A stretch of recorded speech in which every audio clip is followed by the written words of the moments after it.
This conference will now be recorded.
Okay, we're running a little bit late, so let's go ahead and get started.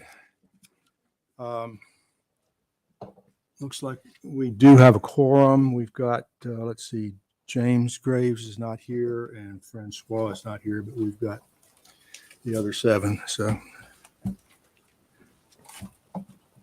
Okay, we need to take a quick look, review the agenda and see if we can have a motion to approve that. So moved. Motion has been made. Any second? Second. Moved and seconded. All in favor, say aye. Aye. Remember to turn on your mics. Okay, we need to review the minutes from September 21st, 2022. Take a quick look through those and see if you see anything that needs to be changed or adjusted.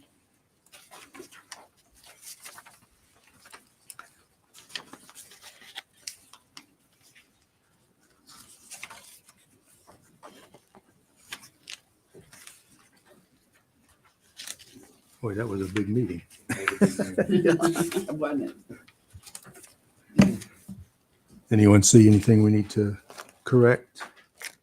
Okay, can I have a motion Motion to to accept. moved? Any second? Second. Moved and seconded. All in favor, say aye. Aye.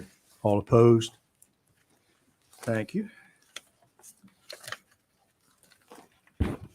All right, first case on the agenda tonight is case number S-11-22-28. Mr. Eldon Yoder has applied to subdivide an existing 10-acre agriculture zone parcel. The subdivision would create 2 new parcels and 1 residue parcel. The new parcels would be a 3.1 acres and 3.3 acres, and the residue parcel would be 3.5 acres. The subject parcel has not been subdivided in the previous 10 years, and future subdivision rights of each parcel would be exhausted.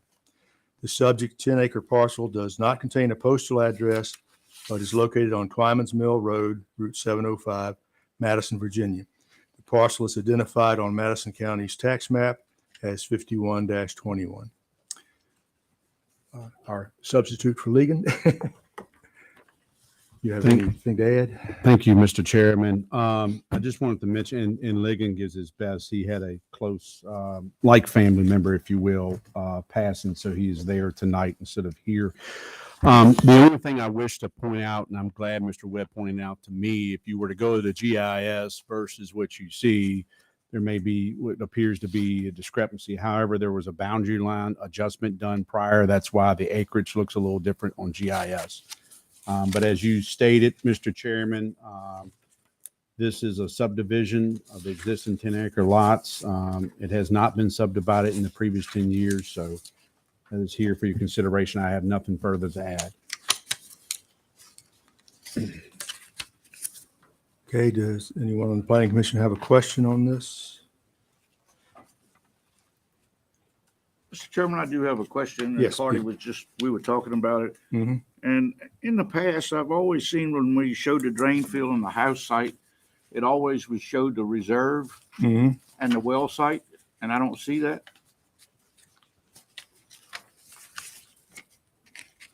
All right, should we perhaps wait and see if we have the applicant to address some of those questions? I And would, I'm not sure if that's a requirement or not, Jonathan. yeah, I'm going I've to just take always seen it. I'm going to take a note of that, Mr. Elliott, and follow up with, well, both with Ligon and also the health department. And we will also look back at our historical documents, sir. Mr. Chairman, if and when you wish to call on the applicant, he may have some information on that. Okay. Why don't we go ahead and do that? And just for reference, we generally have questions for the county planner or the, and then speak with the applicant. And then if there are any comments from the public, then we would have those.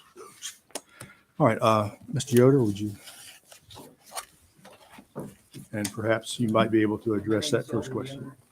And in regard to your question there, okay, thank you. In regard to your question there, when you do a subdivision like this, you have to have 10,000, I think 10,000 square feet, and that includes, that is the main one, and the reserve is all included in that there. You know, sometimes they're split. Sometimes you have 500 feet over here and 500 feet somewhere else, but these here are all contained in the same one there. Now, there's no well sites on there. I don't know if it's, I didn't know you have to have one, as long as you're at least 100 feet away from a drain field, or if you're within 50 feet, you have to have a, I think, B1 well. I think it is there. Okay, any other question for the applicant? And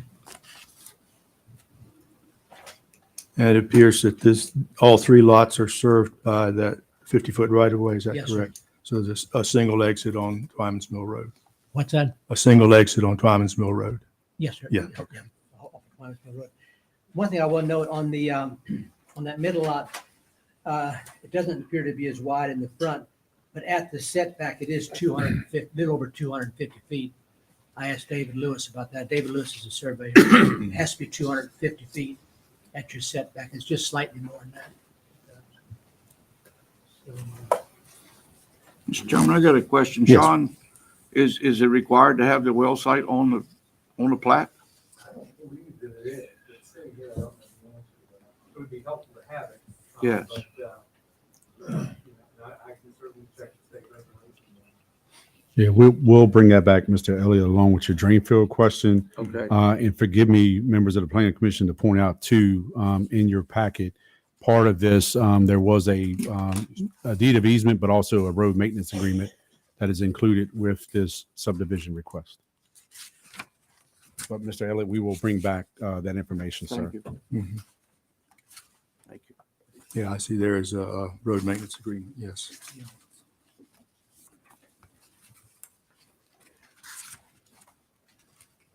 Any other question for the applicant? All right, thank you, sir. Is there any public comment on this application?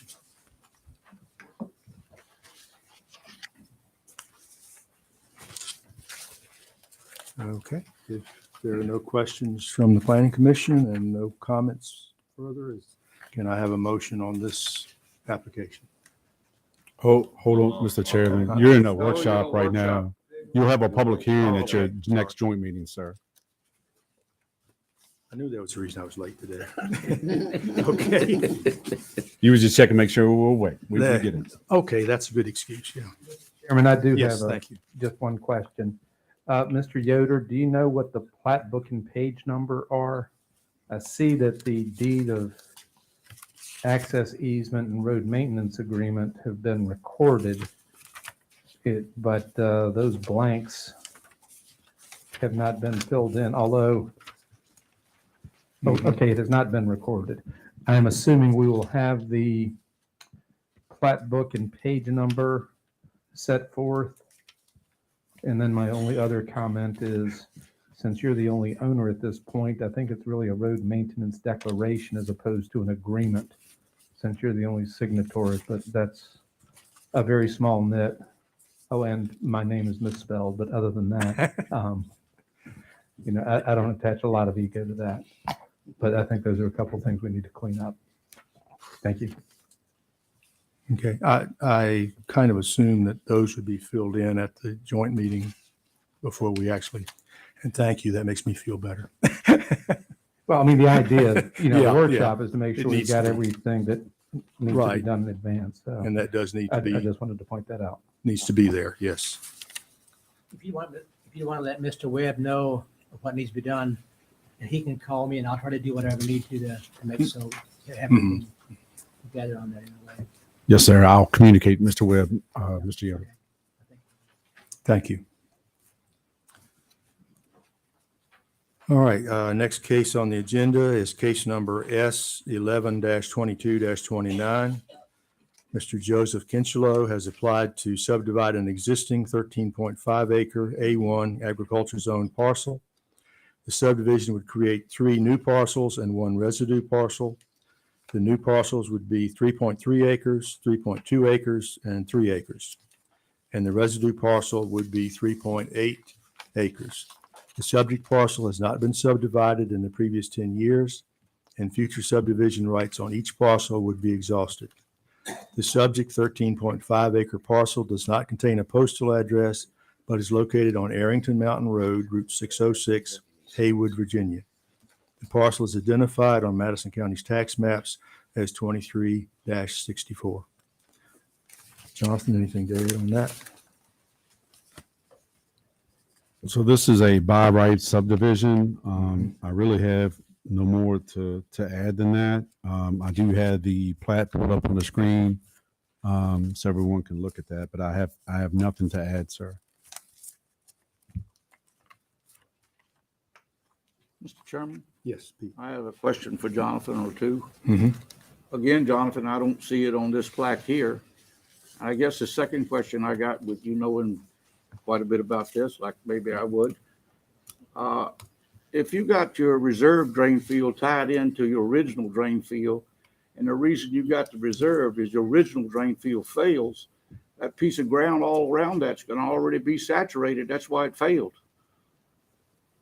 I don't know if it's legal now. I'm just asking the question. So let me clarify if I may. So even if it's so many square feet, if it's adjoining, the question would be if you need some type of buffer, because that could leach into cracking, Mr. Elliott. I will check on that as well, sir. And to that end, just so they don't get multiple calls from people in Madison County, I think that's a health department question. You know, if the health department has issued the permit, you know, that is some indication that they don't have any issue with it. I agree. I mean, I think it's curious. I've never seen it done that way. So we just cleared a draining field in Culpeper County this past week. And so the reserve was below the original. That's the way I've always seen it. Not saying it ain't right. That's just the way I've always seen it.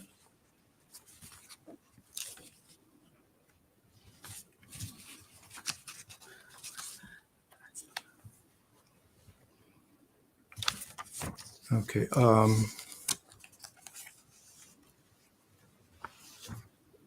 Are each of these 4 lots facing on Route 604? Yeah, yes, sir. That's what I'm seeing. So we're looking at 4 private entrances in this stretch of road here. Like 2 entrances. Shared entrance, separate driveways. Okay, I see.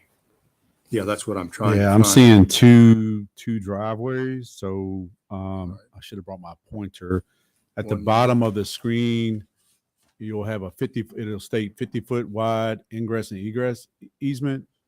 It appears that will serve both lot 1 and lot 2. Again, the applicant can clarify Okay. that if I'm I incorrect. see that one. And now. then up above the wording, Virginia Route 604, there's another 50-foot wide Uh-huh. ingress and egress cited that appears to be a shared driveway that would feed lots 3 and 4. But again, I would defer to the applicant to correct me if I'm wrong when you call upon them. Yeah. That appears to be, yeah, I see them now. So there's no need for a maintenance agreement on these.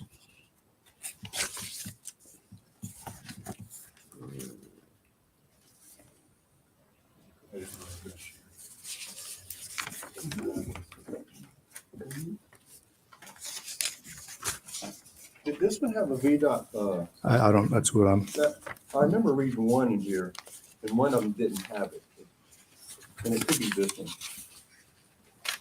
I don't see anything on I was VDOT, thinking from the VDOT. first one. Yeah. So it yeah. looks like, are you asking about VDOT approval, Mr. Snyder? Yeah. Yep. So I'm looking at an email that's going back from Mr. Webb to VDOT. And it looks like he's asking them to clarify, I guess, what's shown in the drawing above, if they're in agreement. And he would need to have that information before the joint hearing on the 2nd. So I don't see Okay. where VDOT has approved it yet. So I will follow up with Mr. Webb, but I too, sir, do not see an approval letter in the packet, only Ligon seeking their approval in an email. Yeah, it's seeking comments before the November 2nd meeting, yeah. Okay.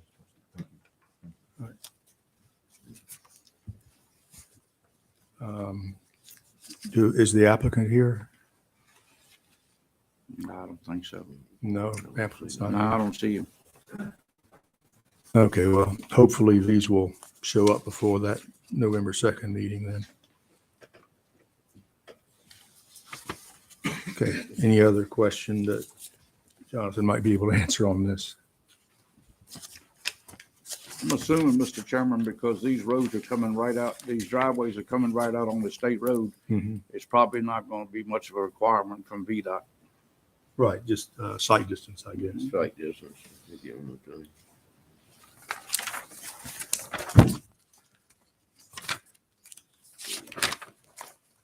Okay, so is there any public comment on this since the applicant's not here. Okay, let's move ahead then. Case number SU 11-22-30. Good Hope Baptist Church has applied to amend and expand an existing special use permit to operate an educational facility, private school, on a 3.9 acre A1 agricultural zone parcel. In the A1 zoning district, a private school is allowable by special use permit. In 2014, Good Hope Baptist Church received a special use permit to operate a daycare/preschool from the church's existing sanctuary building located on a parcel that adjoins this parcel, subject to this amended special use permit request. If approved, the applicant is proposing to construct a school building containing roughly 12,000 square feet of floor area, upper and lower levels, with occasional use as a church fellowship or reception hall. The new school's maximum enrollment would not exceed 200 students. If this amended special use permit is approved, the existing Good Hope Baptist Church preschool, with an enrollment of roughly 20 students, will continue to operate on the adjoining parcel. The existing preschool's postal address of 2930 Beautiful Run Road, Route 621, Radiant, Virginia, and is identified on Madison County Tax Map as 57-56. The undeveloped parcel, which is the subject of this amended special use permit request, does not contain a postal address, but is located on Beautiful Run Road, directly to the north or behind the Good Hope Baptist Church's sanctuary building and preschool. Further, this parcel is identified on Madison County's tax map as 57-56A. Jonathan, anything to clarify on that? Yes, sir, Mr. Chairman. I'm going to bring up the GIS first, and then I'll go back to your packet. I believe I have these in order. Give me 1 second. Yes. I went out this past week. Ms. Garth had a great, her and her team, a great community outreach meeting. Kind of gave me a little bit preparedness for tonight. So on your screen for the GIS overview I have above, what is highlighted is where the church is existing. So you can see the intersection of Beautiful Run Road and Good Hope Church. They currently have an entrance off of Good Hope Church Road and Beautiful Run. What you're getting ready to see would be additional work being done on an adjoining parcel that they own, which is tax map 57-56A. They also own 5771B, but that's not in play for tonight's or future discussion, just giving you some relevance. So let me go back to our packet. So some comments that Ligon had. So there's a conceptual site plan, and I believe this looks somewhat similar to what Ms. Garth had at the community outreach meeting. But it gives you an idea of how the existing site plus the addition of the proposed school building, what it would look like. If you look at the screen, I'm going to kind of hover around here. They have an existing playground and pavilion. So that's kind of where the part of the new part of the project would begin. There's parking there now, but the new school building will be built on the adjoining parcel. You will have traffic flow that will come in at a unidirectional pattern. So there's really no backing up on either state road when they have their pickup and drop off times. This would be constructed on an adjacent parcel. This isn't a proposed amendment to an existing special use permit that was obtained back in 2014. So basically what you would have in front of you, in my opinion, I've reviewed this with Ligon, I've had personal conversations with Ms. Garth, is, really conditions is meeting VDOT. So what VDOT wants to see, BDH, I know they've gone out, there's a letter in your packet where they've looked at some well sites and they've conditionally approved those. So it looks like water is taken care of. And then BDH would make a determination if they can use their existing drain field, which was a pretty sizable back when a former Christian school was operated out of this facility. So Mr. Houston, I believe, is looking at that, or it may have been Racy Engineering, but there was a firm that's evaluated that septic system. So the conditions that would be proposed would be meeting VDOT and Health Department approval, which that's pretty basic for everything. And the plan for the school or condition would be up to 200 students. I believe the intent is to go from pre-K, but they could go all the way up to 12th grade. A lot of that would be dependent upon what funding and so forth the school can do in the interest of the community to have those grades. But those would be the conditions that Mr. Webb has spoken to Ms. Garth about currently. There is one thing I wanted to clarify tonight, and it would be a good thing to interact about this with Ms. Garth. Initially, when I spoke to the planner, and if you look at the bottom of your site plan page, and I have on the screen, Mr. Webb had in red potential new gymnasium, not part of SUP. I just want to clarify that here tonight, and you can ask the applicant what their intent is, because I would hate for them to have to come back and ask for another amendment to their SUP if it's not necessary. They can speak to the need of that gym, but to me, that should be part of the school process, whether they build that while they're building the school or later. That's a part of the project, but I would like the applicant can speak to that tonight, but I wanted to clarify that. So in fairness to this body and the board who would ultimately hear it, but also the applicant, what is the intent with that gymnasium? So we can capture that before we move on to the public hearing. So with that, Mr. Chairman, I don't have anything further to add. There's a lot of good visuals in your packet of what the school conceptually would look like that on that vacant parcel now. And I stand by to take any questions from the Planning Commission. Mr. Weekly, to add something to this, the other issue we've talked about that and it can be resolved fairly simply. This is on 2 tax map parcels.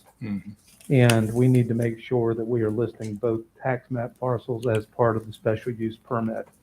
We also had some conversation with Mr. Webb, the county planner, about the best way to handle that, whether it was a modification of an existing special use permit or if it was the issuance of a new special use permit. I just want to make sure that we cross those T's whenever we need to. I appreciate that, sir. And I'm looking at the application now. So I'll review that, Mr. Gregg. It's a good point to make sure that's clarified on the application because it is amendment of that, but we need to clarify that there are 2 tax map parcels involved in this. So I see the 5756A on the application, but we may need to go back and to specify also the existing tax map parcel. So thank you, sir. Any other comment? Yes, Mike. So if you went ahead and approved the gymnasium, that would be connected and still remain one use, right? Because if it wasn't, would that make it 2 uses or? I think in the case of a gymnasium, that is a complementary component of a school. You know, you've got to have someplace for recess, so to speak. So I don't, this off the top of my head, I don't think that would count as an additional use.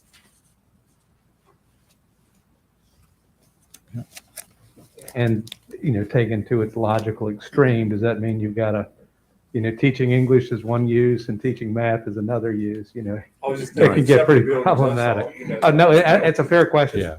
Yeah. It's part of the overall school's mission, if you will, with activities, because as I'm sure it'll be covered, Ms. Garth has in her, I will say, always prepared. I enjoy that.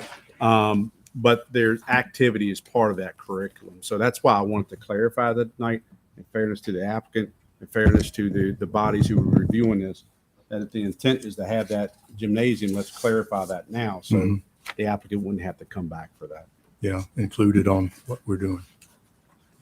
And if it's a problem, we can always put a canopy over it to connect the two buildings. Yeah, I'm just staff. I take There you direction. go. So. yeah. Peter, you had a question? Yeah, I've got a couple of questions and comments. I should say at the outset that I have two very young granddaughters that attend the school now. Also, my wife was an educator and head of Grimes School for about 10 years. And thirdly, I live on Beautiful Run Road. None of that, I don't think, affects my view of this, but it does lead to some questions.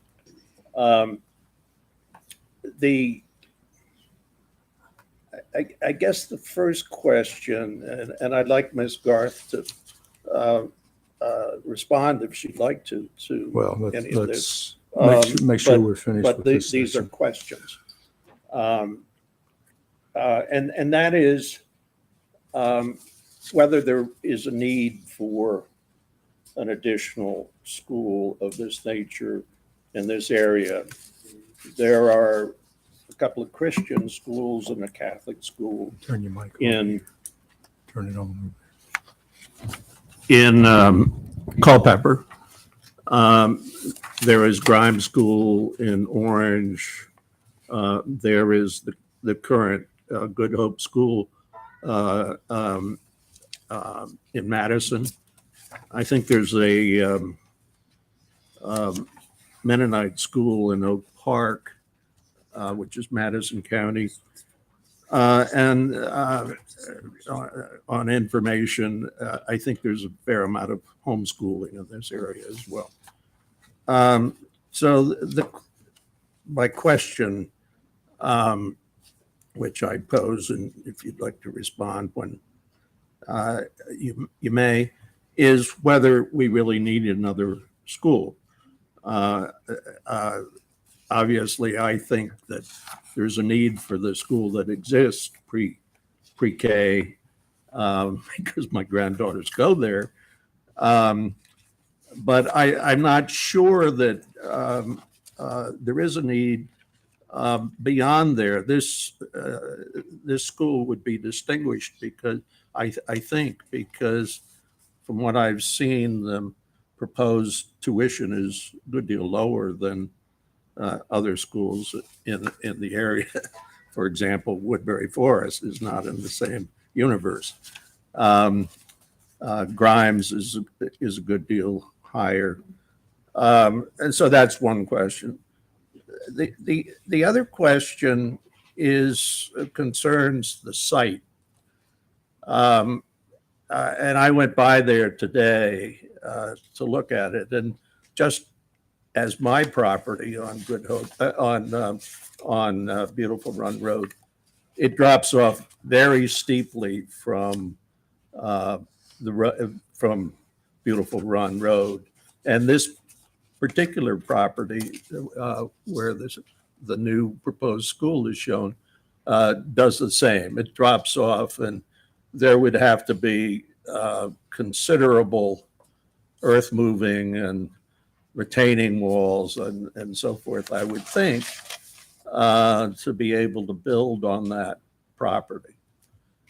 The third question / concern I have is that I'm a big fan of recreation for kids. And there is, as shown on the picture up here, there is for the preschool a nice playground, and I've seen my grandkids playing out there, and they're having a lot of fun. But there is no room on this parcel, on this additional parcel, for outdoor recreation. And I think that's a real problem. So those are my questions / concerns. All right, Ms. Garth, since Peter's already opened you to questions, would you like to come up, please, and identify yourself and respond? Yes, good evening. My name is Jill Garth, and I'm the current director of Good Hope Church Preschool. Would you like for me to address Mr. Work's questions now? Yeah, let's go Mic ahead. on? Is the mic on? All right, so the first question I have was about the additional schools in the area and the need for a school in Madison County. In your packet, or binder rather, that I have for you, we did a community needs survey with our current preschool families, as well as verbal surveys as well, just to determine the need based on the current students that have come through our program. And we're in our 9th year of operation in Madison County. And almost every family that we interviewed, be it through an online survey or through a verbal survey or through some other means. And the data that you have in your binder is from a few weeks back because we've been prepping for this meeting for some time. But from that survey data alone, most all of our families would return in some capacity to our program. And we have many, many Madison families that commute currently to private schools in Greene County and in Culpeper County. And they're very interested in an option that is more local for their family in this area. So I recognize that there is other schools in Orange, Culpeper, and Greene, but there isn't an option for local families here in Madison. You also made a reference to the homeschool families, and I think you're right on point with that. We have many homeschool co-ops in Madison County, and to be honest with you, as we were investigating this process and the need for the community, we were actually very surprised at how many homeschool co-ops or organizations, if you will, that are meeting in other churches or in other localities. And with the current plan that we have that you'll find in your binder, our middle and high school program would be open to those homeschool families. So they can continue to work on their homeschool co-op as they see fit, but also they can come on board in middle and high school and attend a chemistry class or music class or art or something that's a la carte. So they may not be they may not be full day students, but if they're currently involved in a homeschool co-op that maybe needs a science curriculum, those students can come to us for that class period, whether it be 3rd period, 4th period, 5th period.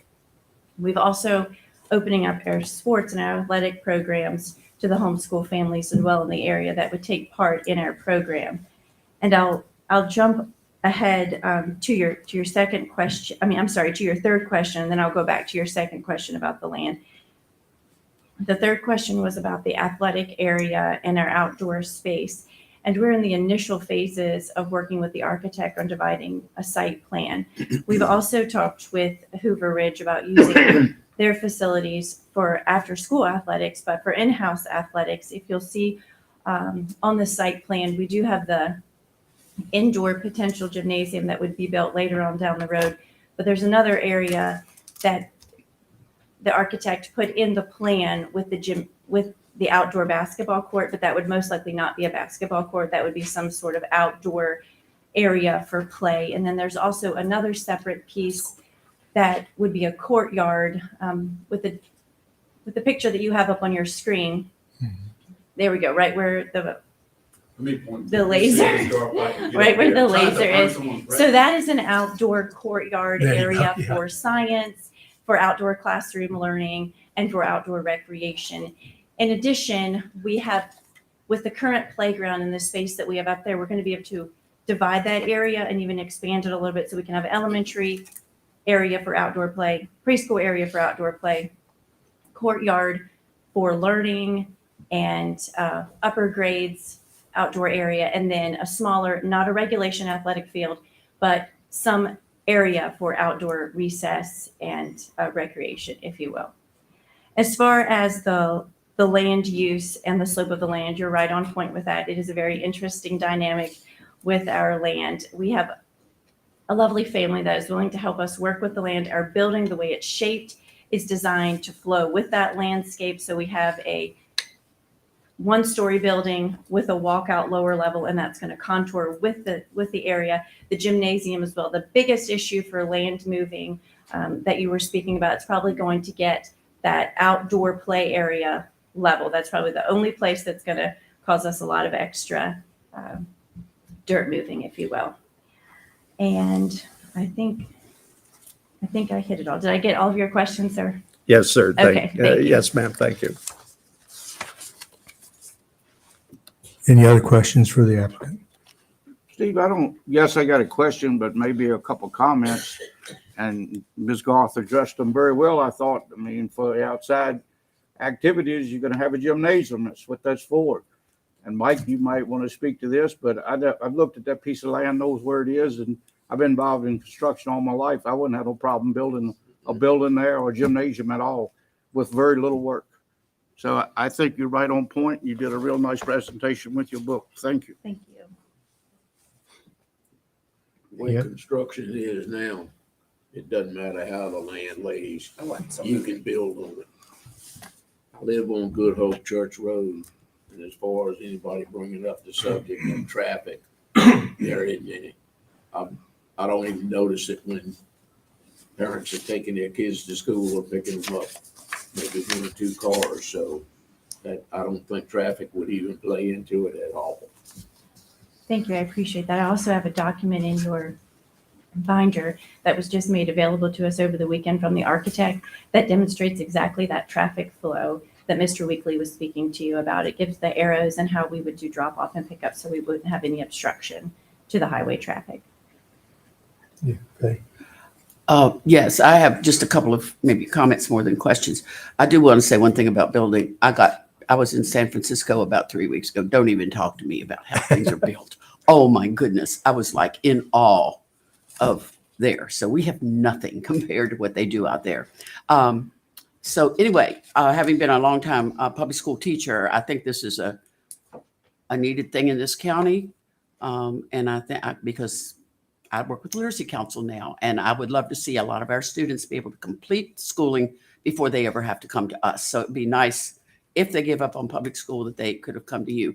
If you manage to get it to 12th grade, what curriculum do you use, and would they receive, just a question for information, do they just receive a diploma? What do they get as Certainly, I'm official happy to transcript? answer that question. And we also have information in your binder as well. So we're seeking accreditation through ACSI, Okay. which would mean that all of our teachers would be accredited bachelor's degrees and have to go through certain training and educational requirements. In addition, for our high school students, we're going to be partnering with Liberty University to offer dual enrollment in advanced classes so that our students can graduate with as many credits as possible towards their associate's degree. All of our students do not have to take that track. They can take a standard diploma track just like you do in high school. But if they would like to go ahead and get some of those credits out of the way before they start college, we're hoping to be able to offer that through a Liberty affiliation. In addition to that, we will offer a building trades program. I cannot speak that it would necessarily be accredited, if that makes sense, but it would offer that as well as a life skills one-on-one that would be a requirement for graduation. So our students are not just academically prepared, they are prepared for real life as well through practical application. I see what you're talking about. Okay, any other question for the applicant? Mr. Chairman, I got Yes. 2 quick ones, if you don't mind. So, Ms. Gard, what part does VDOE play in this school? Any? So our accreditation would be through ACSI, which would be, I don't want to say it's similar to the Department of Education, but we would have benchmarks just like the public schools would have through that accreditation. It's a 3-year process to become accredited. And then we would have to supply our testing results, our curriculum packages, our teacher certifications, all of those things yearly to make sure that we're meeting all the benchmarks that are necessary. Okay. As far as curriculum, I think somebody did ask that question. I didn't exactly answer you. I apologize, but I forgot. So our hope is that we can form committees as we move forward, and we would have a curriculum committee that would meet together to look at the curriculum packages that are available. We would have the same curriculum available kindergarten through 5th grade, with the teacher obviously having ability to improvise that slightly and to make the classroom their own, but that we would be consistent across grade levels so that we would have benchmarks and testing, and so that everyone would be on the same page with that, if that makes sense. I can't speak to an exact curriculum, but I can say that it would be across the board and that the decision would be made within a committee and thoroughly thought out. So does ACSI have to report to VDOE that you know of? Not that I'm aware of. Okay. No, sir. And so what is your student teacher ratio do you anticipate? We had this question asked Monday night. I would say in 5 years, if we're able to continue to excel, I think we're looking at kindergarten, first grade, maximum of maybe 15 students. If we exceeded that, we would have an assistant in the classroom. As far as your upper elementary, middle, and high school, I think we would want to keep it around 20. All right, thank you. Steve, I have one more Yes, question. Pete. Ms. Garth, are any of these classes going to be offered to any handicapped children? I mean, we're hoping to be able to provide the needs of the community, to provide for the needs of the community. So we're going to do the very best that we can to be accommodating. Any other questions for the applicant? I think perhaps we have kind of two outstanding questions then.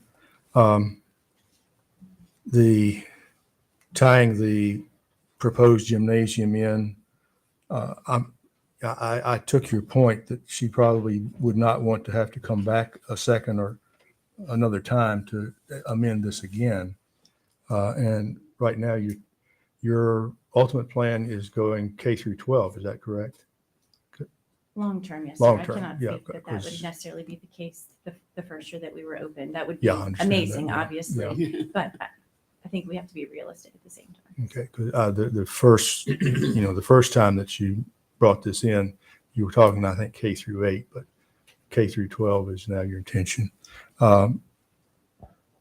Chairman, yes. to answer your one question with regard to the special use permit, it can be written expansively Mhm. so that you can take care of that issue, both with the gymnasium and also with the range of ages that are taught. Mhm. Okay, which brings me to my next question, which I think probably is directed to you. With the parking divided apparently between the two plots, is that going to present any problem between the two tax maps?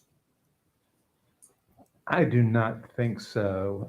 And there are a number of things they could do if there were, and I don't know how they determined the parking that is set forth on the site plan, but one way to do it would be to remove the property line, which takes care of a lot of these issues, because then all of the parking is available. The other way to do it is with a parking easement where each parcel has the right to use the parking that's available in the other whenever it's necessary. So it doesn't sound like that presents any obstacle one way or the other. Okay. I don't believe so. Okay. Any other question or comment on this? Mr. Carpenter, Yes. isn't now the time to ask Ms. Garth if she would like the gymnasium as part of the special use permits, and she is in front of us right now? Yeah, that's what I was trying to get to. Yeah, To. no, Yeah. And I think the best way to do that would be simply to talk to Mr. Webb and work with him to amend the application. It should be relatively straightforward and just, think big. You may not get everything, but Yeah, go ahead with your. I think your most expansive uses are what you want to ask for. You can always do less. And that would not affect our ability to have a public hearing on November 2nd. I don't So- think that it should, because this is really just a relatively So- minor modification of it.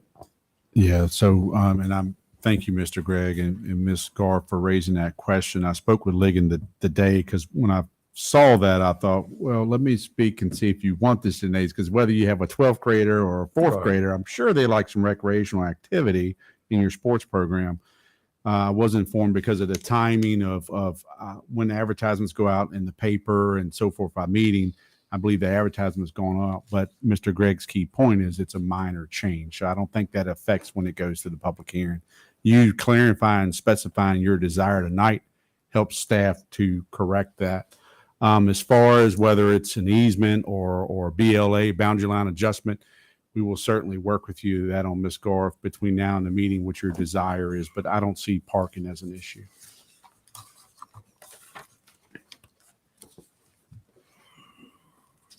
I'm referring to the parking again. I'm a little curious about the number of parking spaces indicated. If I understood, your parents would be primarily coming in the morning and bringing students and then leaving. Yes, sir. And unless you're planning on having a larger faculty than the county high school, that seems to be a lot of parking area there. Are you planning, events or something like that, school events to have parking? We won't have too many school events, no, sir. Obviously, there'll be a few, just like we do now, where we have a few programs a year or special events. But the parking that you see will be ample for our needs. We also have parking around, it's not marked with lines, but parking around the current sanctuary building as well. That would be updated and improved, hopefully. Well, actually, I was kind of thinking the other direction. It seems like a lot of parking. Oh, okay. I thought you meant I didn't have enough. We can also potentially scale that back as well. Like I said, this is just round one with our architect. So if we start counting spots and we realize we have maybe too many, then we can use some of that for outdoor recreation as well. I think the logistics behind that were to give our parents a nice loop for the morning drop off so that we can make that flow easily without making sharp turns and things. But I think there's definitely probably some leniency with that model. And for clarity, Mr. Chairman, we did not, to my knowledge, we did not reference any parking plan. A lot of times we'll go to Article 14 to see, but this was based on engineering given to us. So it would allow for any type of assembly, or who knows, there may be a different function on the other parcel that the church needs extra parking, but the parking came from their engineer and not from any recommendation from staff. Okay. And I assume at the site plan stage, there would be more detail on that kind of thing. Okay, any other comment or question on this? Thank you, ma'am. Do we have any public comment on this application? Okay, thank you. All right, that being the case, next case is case number SU-11-22-31. Mr. Ahmed Helmi has applied for a special use permit to operate an event venue on A1 agriculture zone parcels. In the A1 zoning district, an event venue use is allowable by special use permit and required to adhere to Articles 14-18 through 14.18.4 of the zoning ordinance. The applicant is seeking a special use permit to allow an entire 38.6 acre parcel and a roughly 20 acre portion of an adjoining parcel to be utilized for the following uses: up to 70 individual short-term rental units consisting of a mixture of cabins and glamping units, a single structure containing a lodge, restaurant, and wellness center, a maintenance/housekeeping building, a pavilion, and an employee housing building. The applicant has proffered a conceptual site layout/design and eliminated large-scale outdoor events as an allowable use. The 38.6 acre parcel does not have a postal address, but is located on Ford Shop Road, Route 618, roughly 1,325 feet from the intersection of Ford Shop Road and Beamtown Road, Route 632. The adjoining 20 acre portion of a parcel has a postal address of 638 Ford Shop Road, Culpeper, Virginia. The parcels are identified on Madison County's tax maps as 42-19 and 42-19D. Okay, Jonathan, anything to add there?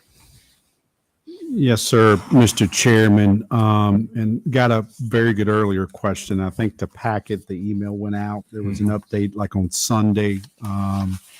But there was a typo, if you will, pointed out. So there's some conditions I've got up on the screen here of the SUP that Mr. Webb has worked on with the applicant, realizing our numerical ordering is incorrect. It goes from 3 to 5. So we will fix the numerical listing. However, I just want to make sure we are aware of the substance of those special use permit conditions. This has been before you prior. I believe Mr. Helmi has provided a larger 11 by 17 visual of where he's at currently. This came before you prior on the 38.6 acreage site, which let me bring up GIS. I have that before you on the screen. It has since Mr. Helmy has went back and spoken to the Penholler family about acquiring extra property, roughly 20 acres on tax map 42-19D. So that would definitely increase the acreage. So that was a change since the original concept came before you. So some of these compliance is how they will use and develop the subject property within the SUP. The activities listed are in Article 3. So I guess if you prefer, Mr. Chairman, I can read these conditions, or if they've already been read, answer any questions. How would you prefer me to cover the conditions that were worked on with staff and the applicant? Have you all seen these, or would you like me just to read through them all, or do you have a preference? Well, based on previous experience, I hate to take that amount of time, but. Well, I that's can also go through, maybe an I overview. provided you a summary email that Ligon sent out. I provided copies to all commissioners.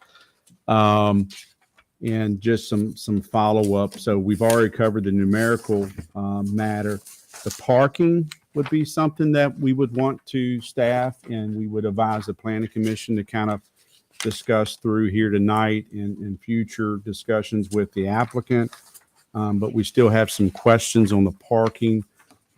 We would have to review Article 14 specifically to look at the parking, because you have a variety of things involved. You have the lodging component, as well as parking for employees, and any of the other accessory buildings that will go on this site. So that would be something we need to narrow down. On the large visual the applicant has provided you, you can see the drain field areas. There is no proposed direct discharge to the stream. If you look at the color, not that I'm a golfer, but think of golfing, the green areas are the proposed drain field areas that would serve this proposed project should it move forward. But the parking would be the main thing that I think you would need to nail down, outside of any already identified concerns or questions that you may have. But the biggest thing to point out tonight, and especially any community members, that there is no direct discharge. There was an increase of acreage to try to accommodate for the concern of density. Originally, that was proposed on the 38.6 acres. You will note on that conceptual drawing that all structures have been moved out of the floodplain. So the dark blue represents the river. The lighter blue is the floodplain per our floodplain maps that are found on GIS. So, Mr. Chairman, with that said, I have nothing to add other than if there's any questions from the Planning Commission. Okay. Does anyone have any questions for Jonathan, or should we apply the questions to the applicant? Do you have questions specifically for Jonathan? Yes, Mike. On item 16, on the quiet hours. I was Okay. a little bit, so it's talking about amplified music. So are we, I know we got quiet hours between 10 and 7. So before 10 and 7, are we down to the 60 decibel, or 60 decibel in the quiet hours? I'm a little confused on which way that goes. Let me, so we have to be, I will say this, and I'm going to read this and talk at the same time. So we'll check my coordination. But I will say this as I review, it's going to be hard for us to vary. I mean, certainly we could try to clarify requirements in an SUP. That's the time you can do that. However, we do not have a noise ordinance in Madison County. So that would be a question I have is how would you even enforce that? We've tried that before. Chairman Jackson's behind you. Yeah. I was just trying to figure out which way it's read. Yeah, it says, all right, so we had the quiet hours from 10 to 7, and then outside amplified sounds, radio, electronic devices shall be prohibited to be amplified or played. Permitted sound will reach over those 60 decibels, which is decibel equivalent. Normal. In addition, on-site guest, event, or gathering shall utilize any amplified sound after 9 p.m. nightly. I wonder if that last sentence should read on-site guests, event, or gathering shall not utilize any amplified sound after 9 p.m. because certainly you wouldn't want them to utilize. So we'll have to ask staff for clarification on that. Certainly you can raise that with the applicant because both the applicant and staff worked on these conditions. But again, and Mr. Gregg could chime in if he likes, we do not have a noise ordinance. So I don't know if we need to cite decibels when there's nothing, no enforcement mechanism. And that's really the issue here is how you enforce any of this. I mean, it basically comes down to an honor system. And the real problem with the 60 decibels, for the sheriff to take any action, he has to have it documented. And the equipment for that, it's not as expensive as it used to be, but I remember 30, 40 years ago, the units they were selling to police, areas in Charlottesville, they literally stand on the edge of the public road because they're not technically allowed on the people's property.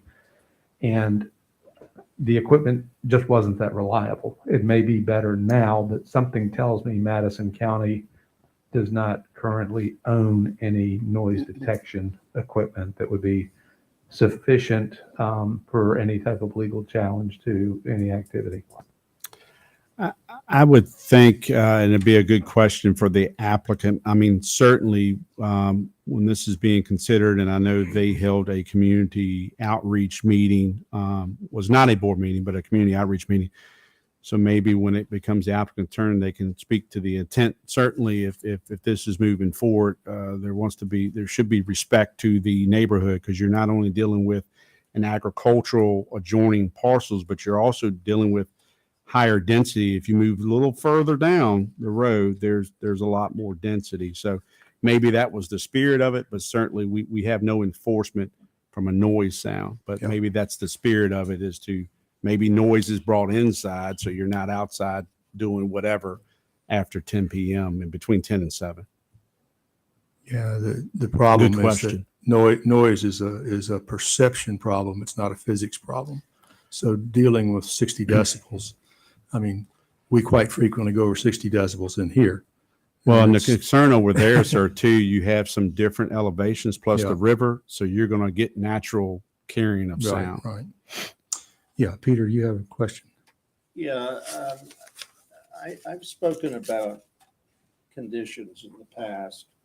I don't think the points that I've made have been fully understood. I received these conditions, I think, for the first time this week. And I spent a fair amount of time yesterday and this morning preparing a red line, which I sent to Larry. And now we're talking, about one of the key elements of these conditions, i.e. Noise. And, we're really nowhere in terms of consensus on these noise issues. My view is the process that ought to be followed is when Ligon gets an application of this sort, that he talks to the applicant, he talks to the community, he and gathers the community so he gets a good feel for what the community senses, and by the community I mean the affected community.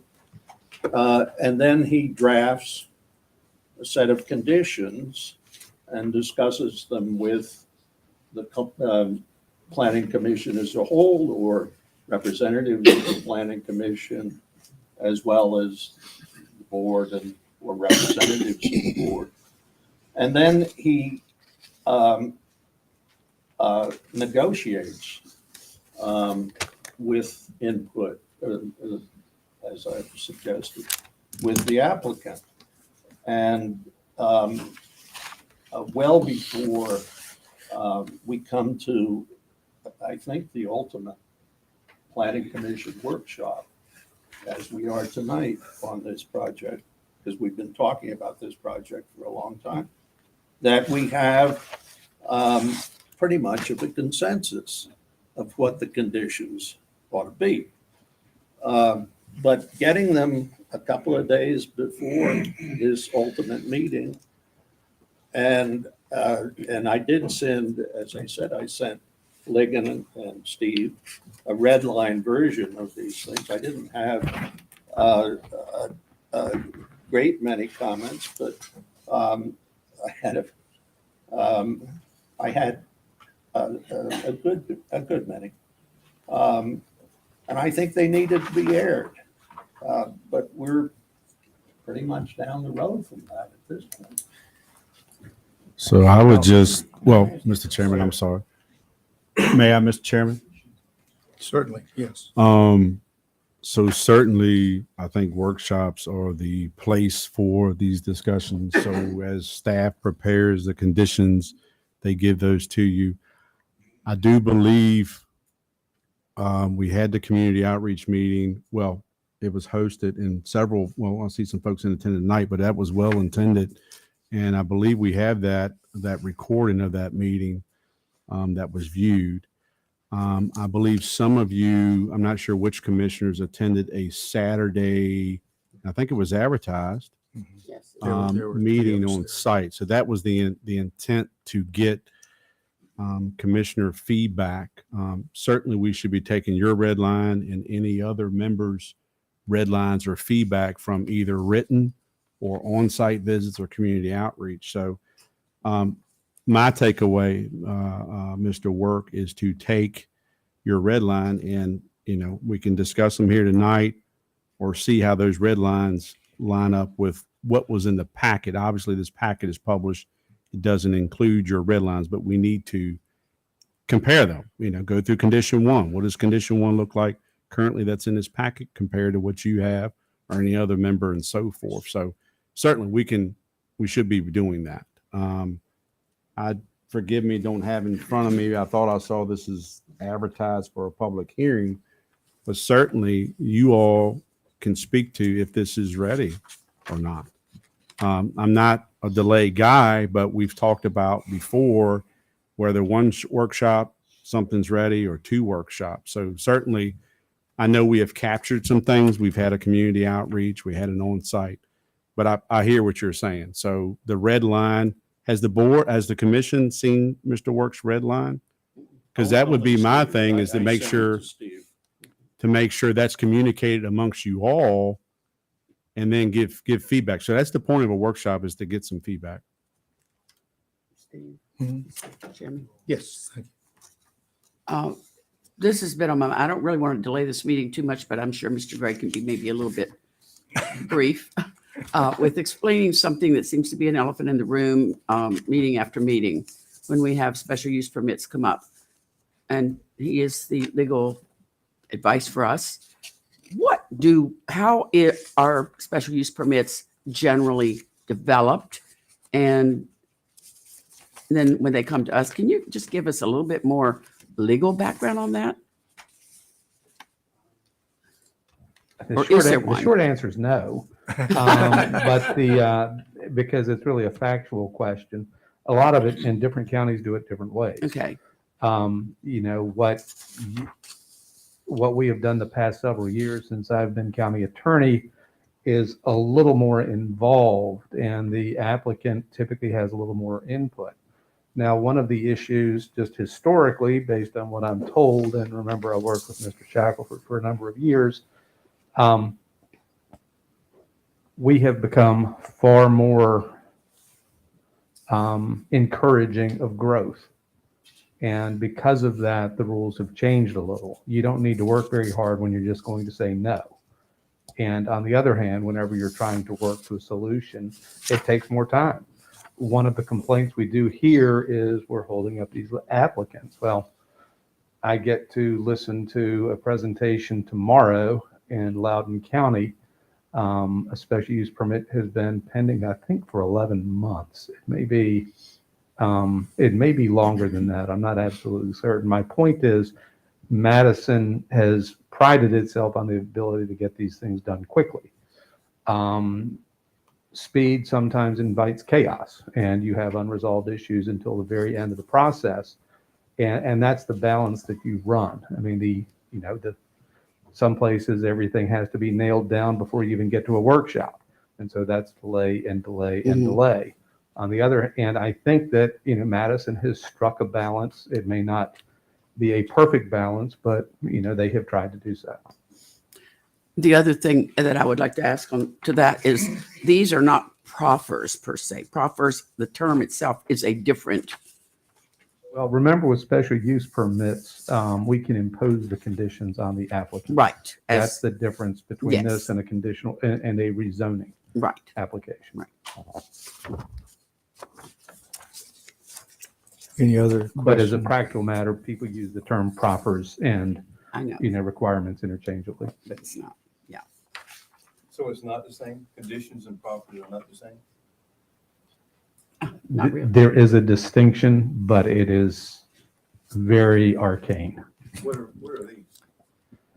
These would be conditions that we are imposing. On the special use permit, yeah. Microphone's not on. Conditions of a special use permit. Mr. Chairman, would it be appropriate? 'cause Which gets you to the same place. I mean, it's, that language is, I've been picky enough tonight, but that's just one of those things. Mr. Chairman, would it be appropriate, because I want to make sure I've addressed Mr. Work's concern, would it be appropriate to, I don't know if you have your red line, but to go through and discuss any of these conditions and concerns that you have while we're here tonight, or do you have a preference, either you or? Well, I'd be happy to discuss the noise one. The other comments are small interlineations and things like that I think would not be a useful discussion in this. Okay. If I could speak to something else, if I remember correctly, part of when we were doing it, getting the Crescent Ray site, going through all the process that we did for that, one of the things that came up was noise for sure there, because it was an event venue. And I think Barbara, I don't remember her last name, Barbara Miller, yeah. when she had a concert or music there, she hired someone to come and measure. Am I correct? Yep. Like at the edges of where. Right. And I don't know if that's something useful or not. It proved to not be apparently what people were expecting it to be noise wise. It turned out because of the that way she positioned the stage, Mhm. had them, it didn't, the way the contour of the land was. When they got over to the edge where somebody thought there would be a lot of noise, it wasn't. Right. So I don't know. And she proved that with some sound engineer. Right. It turned out that the background noise was actually Was much louder than worse. the concert. Yes. Right. The birds and the So- cows But- again, that's, since we don't have a noise ordinance That's right. and simply measuring the decibel level is not going to convince the neighbors that it's not noise. Well, we don't have a noise ordinance and we because- don't have any enforcement for it. Right. Nope. So you're beating a dead horse. I mean, if there's no enforcement for it, what can you do? You know, right. The She was simple just way helping is the just neighbors. abolish amplified sound. But I don't Yeah, think. which that we're at going to one do that. point I thought was kind of on the table here. I know that he talked about the quiet time, but that's something that we might want to discuss with the applicant, I think. So, Mr. Chairman, I hear that's the noise ordinance. Are there any other conditions that you would like to discuss here tonight or ask questions that we can flush out?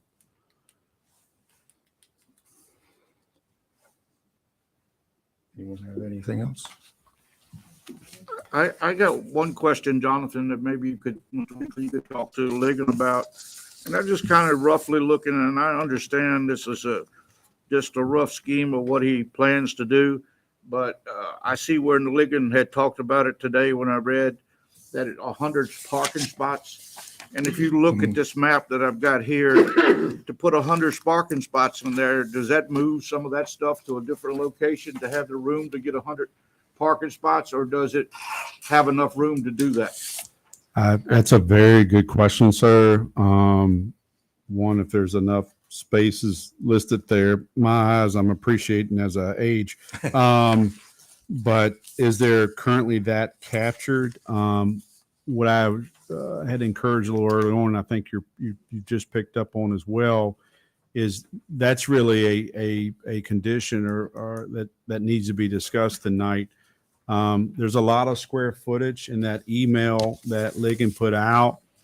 There's several buildings that are listed. One of them is pretty sizable, and I'm not trying to restrict their size, but the employee housing, for example, I believe that's a 9,500 square feet. So what we would need to know when you're going into Article 14, the parking, it looks at retail space. There's so many spaces per 150 square feet. It looks at lodging. Usually it's one space per guest room. And something like the employee housing, certainly you won't count all the square footage, but we would need to know like bedrooms, the units. So all those things factor. Employees, there are certain parking spaces required for that. So certainly you can get 70 easy if you're counting the cabins or the I guess the glamping tents, but that would be something else to define. What are your guest units? Because that's how the parking is looked at. So I think Ligon tried to attempt to his best understanding of the square footage, but that has to be defined more. When you're looking at business space, are you looking at the whole floor plan, or are you excluding things like hallways and bathrooms? But those are good questions that I think that need to be asked tonight and really define how many of lodging components within your cabins, how much lodging in the employee housing, and then it can kind of give us a determination of how much parking is actually needed. Yeah, and I think that I'd hate to pile on, but I think this goes along with what Peter's talking about. The event venue specifically says that all of that has to be dealt with for an event venue. And, we're kind of up in the air still. And if I'm understanding correctly, we're talking about this is our second workshop on this, and we're going to a joint public hearing. And that hasn't been addressed. Yes, Mike. Is this really an event venue though? Yeah, that's what the application, it's an application for an event. Particular glamping site is an event venue. That's one of the activities that are available in an event venue, along with the lodge and the restaurant and so forth. That's what Ligon's conditions say it is. Well, the event venue specifically says that the event venue uses are whatever are determined by the board of supervisors, basically. And among those things are the parking has to meet all the necessary, 14 point, whatever that is, and so forth. I mean, Yeah, I've got article, I have condition 3, Mr. Chairman, up on the screen that gets into the uses and activities covered by the special use permit. Right. Well, I think Mike's question was, I see here where you list. yeah, and out of all of the activities that can be done in an event venue, these particular ones are the ones that have been negotiated, I guess we could say, with the applicant. Mr. Chairman, if I could. Yes. Okay, so, this is the workshop where we go through these things. Everybody, including all of us board members that also got this, should have done their own red line since Sunday. So I think that Mr. Weekly's approach is, if you would say, okay, number one, he doesn't have to read it all, but does anybody on the planning commission have any issues with number one? How about number 2, number 3? And that way the applicant can hear what the issues are from the planning commission.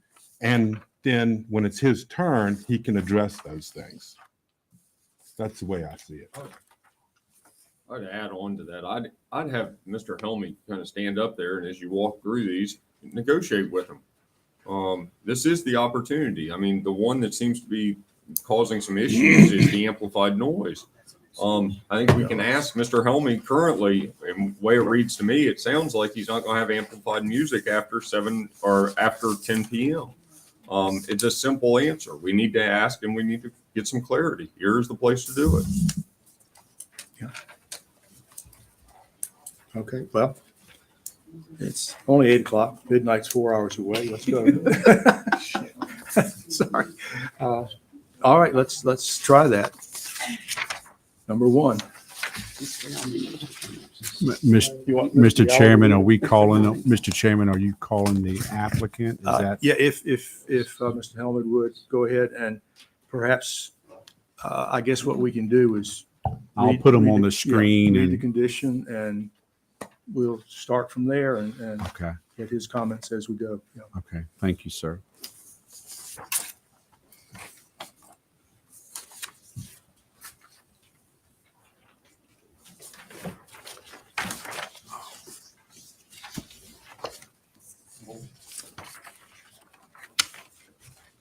So does anybody have anything with number one? Or should we move on? No, I'm still trying to find number one.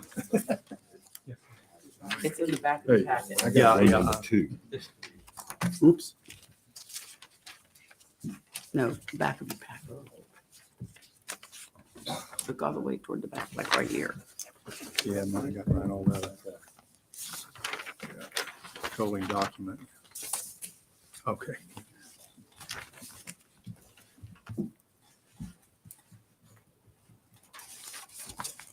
Don't you want to read that out loud? No, just Okay, highlight it. all right. Peter, I see you want to start us off? You've got a red line there, I see. This is when we need to work them out. I defer. Okay.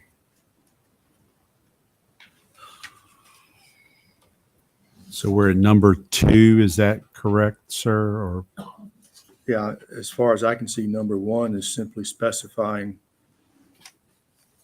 what it is, where the land is and stuff. yeah, the only thing to point out, sir, in number 1 is about, I'm going to put my cursor over it. If this SUP is approved, the applicant would subsequently perform a boundary line adjustment. That Right. kind of goes without saying because of the 2 existing parcels. One is carving out 20 acres of that other adjoining parcel.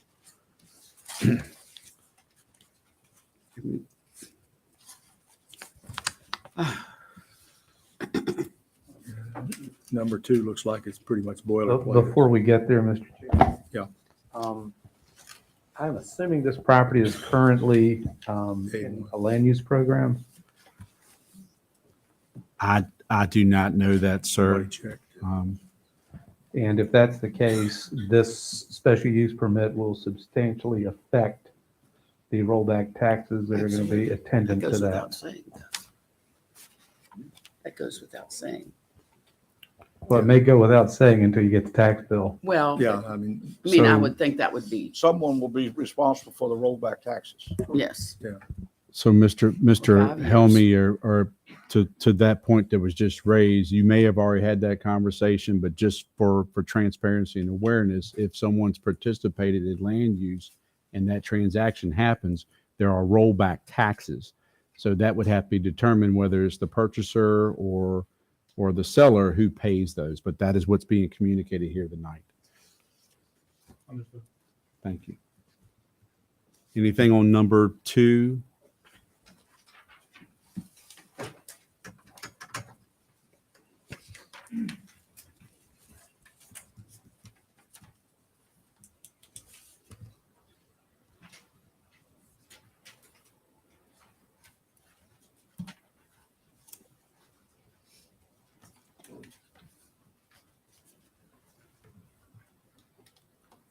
Again, I'm not sure that's even a condition as much as it's just a preliminary statement about legalese, I guess. Any question on that? Okay, number 3 then. This does actually start into some details.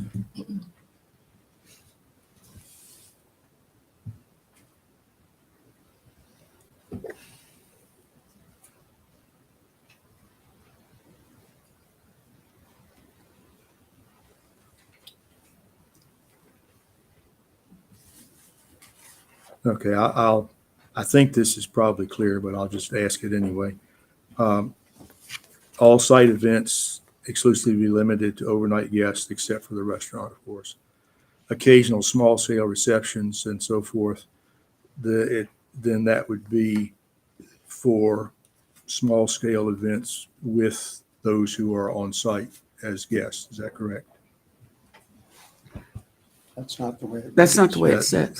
That's what I'm trying to ask That's you. not the way it reads. Occasional small-scale receptions, public outreach events, and/or community meetings may be held, provided the total attendance is anticipated to be less than 50 attendees. In the previous sentence, right, in the previous sentence, it says, all site events and activities shall be exclusively limited to overnight guests, except for a restaurant food establishment.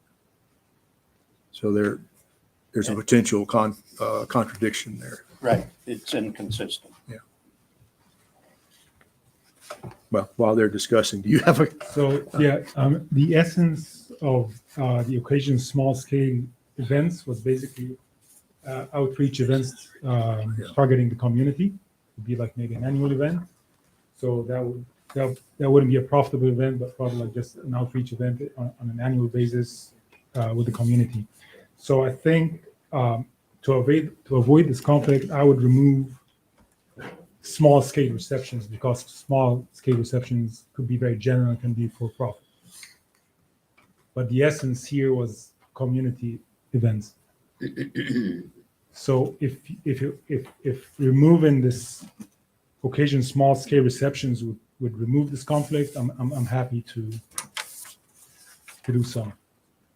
well, I mean, it still leads to conflict. All site events and activities shall be exclusively limited to overnight guests, except for the restaurant. And then I don't see how we can go on and say other things are allowed if they're less than 50. Yeah, because if you've got 70 glamping sites and you can't have but 50 people, you can never fill it up, according to what No. that says. The way this is written, that's 50 other than the guests at the glamping sites. Right. It's a, Okay. Mr. Yes, Mr. yeah. Carpenter, Ligon is online and Uh-huh. can chime in if you have questions of him as well. If that helps. yeah, if, I don't see, the two are contradictory. There's no Okay, way to get around it. So a question would be, Mr. Helmy, what do you mean, just explain to us so we understand the English, the use of the subject site, for the location for a planned event, et cetera, in which the public is invited for a fee shall be prohibited. What do you mean by that if we don't understand that Yeah. sentence? So simply, Again. we will not be holding any daily events, public events. So like you're not there are inviting no the pub- concerts, there are no receptions, any event has to be basically for overnight guests. And then for the next sentence, so you mean that sentence to be for public Right. and invited? And then the next sentence then would explain what you anticipate having for just the overnight guest. Yeah, so the use of the subject site for the location, starting from there, that it discusses, except for patronage of the proposed restaurant food establishment, which shall be open to the public. So only the restaurant will be open to the public. Right. The rest. That's it. If the sentence afterwards is causing confusion, we can just eliminate it completely. Right. So starting from occasional till the end of the paragraph, we can eliminate that. Or just I mean, to the the essence, 50 the attend. spirit behind that statement was having the opportunity to hold community events, non-profit, not for profit. But if you want to avoid any confusion, we can just eliminate it. Right, right. All right, is there any further comment on that? Does that sound like a, My comment would be that Ligon is the author of this, right, and we need to discuss with him what he means by this. Or we can just. let's just, Or we can eliminate Mr. yeah, let's Helmy. just take He's the that one that sentence owns out. it. From occasional small scale to 50 attendees, period, just white that out.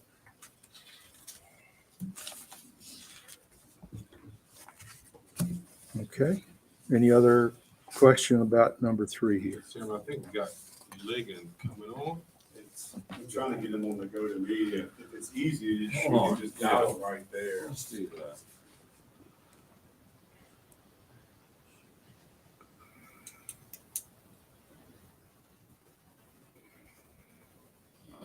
If we're going to keep that sentence, it's going to have to be significantly reworded. But he's willing to eliminate it. Yeah, which So what's the point? that's right. I mean, I don't see there's any point to discussing it. No. Now we can read through the next one while we're.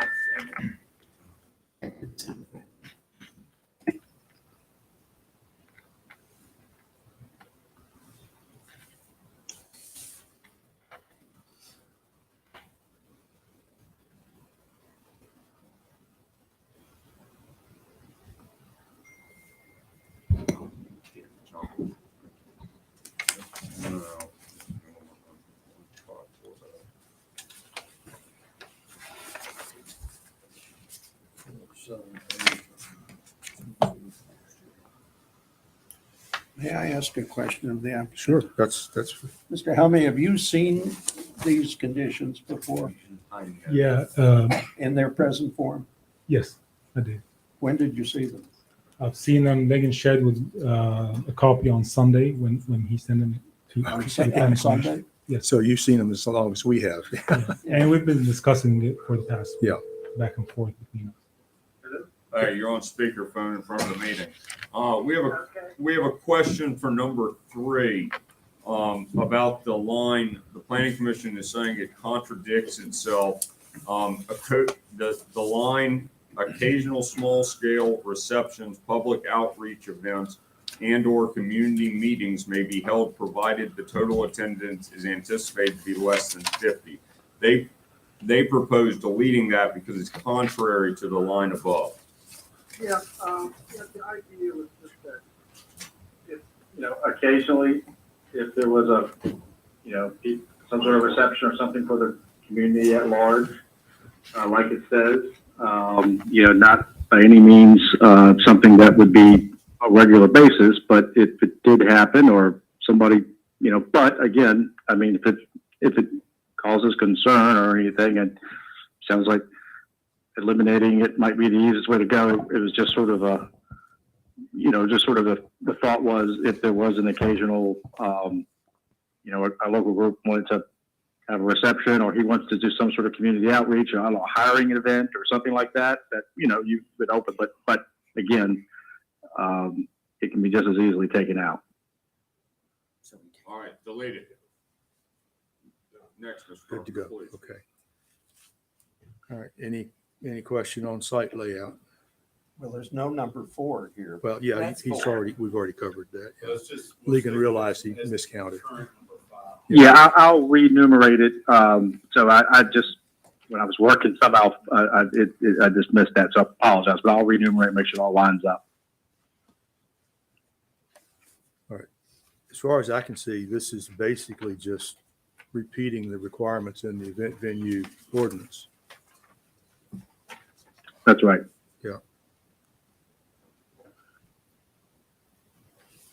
And Well, the big thing here, in my opinion, is if there are some subtle changes to what what you have in front of you, right, if there were some changes or a little bit of movement, as long as it's not a radical change, and if it were to be reduced in size, then that's obviously okay. You just can't increase, obviously.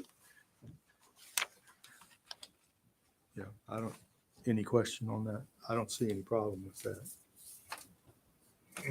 And just a side comment on Peter's comments, a lot of them were just sort of structural, it's necessarily grammatical, but just maybe better ways of sort of stating things. So I thought they were really good. I want to incorporate them. I didn't necessarily see a lot of,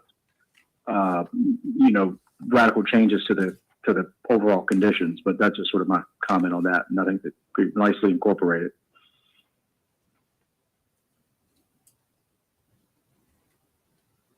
So that you're still, Chairman, we're removing the public reference in item 3. I just want to make sure. yes. Proper notes, sir. Yeah, yeah. Thank you, sir. That one sentence.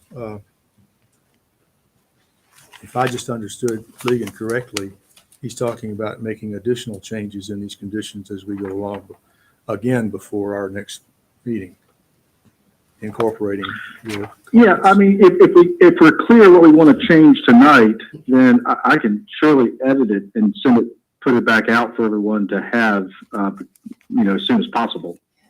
Okay, based on what we do tonight. Okay. Right. Okay, any other question on that one? All right, number 6 is total site buildings / structures. Well, I thought we were still on 3, but on site layout, I think there is a substantive change here that I would suggest. In the sentence that starts, future deviations, and then it goes on to say conceptual site master plan are acceptable. I think that may be permissible. Yeah, I mean, those are part of your kind of structural, as far as the, the semantics. I think that's a fine change. Yeah, sure.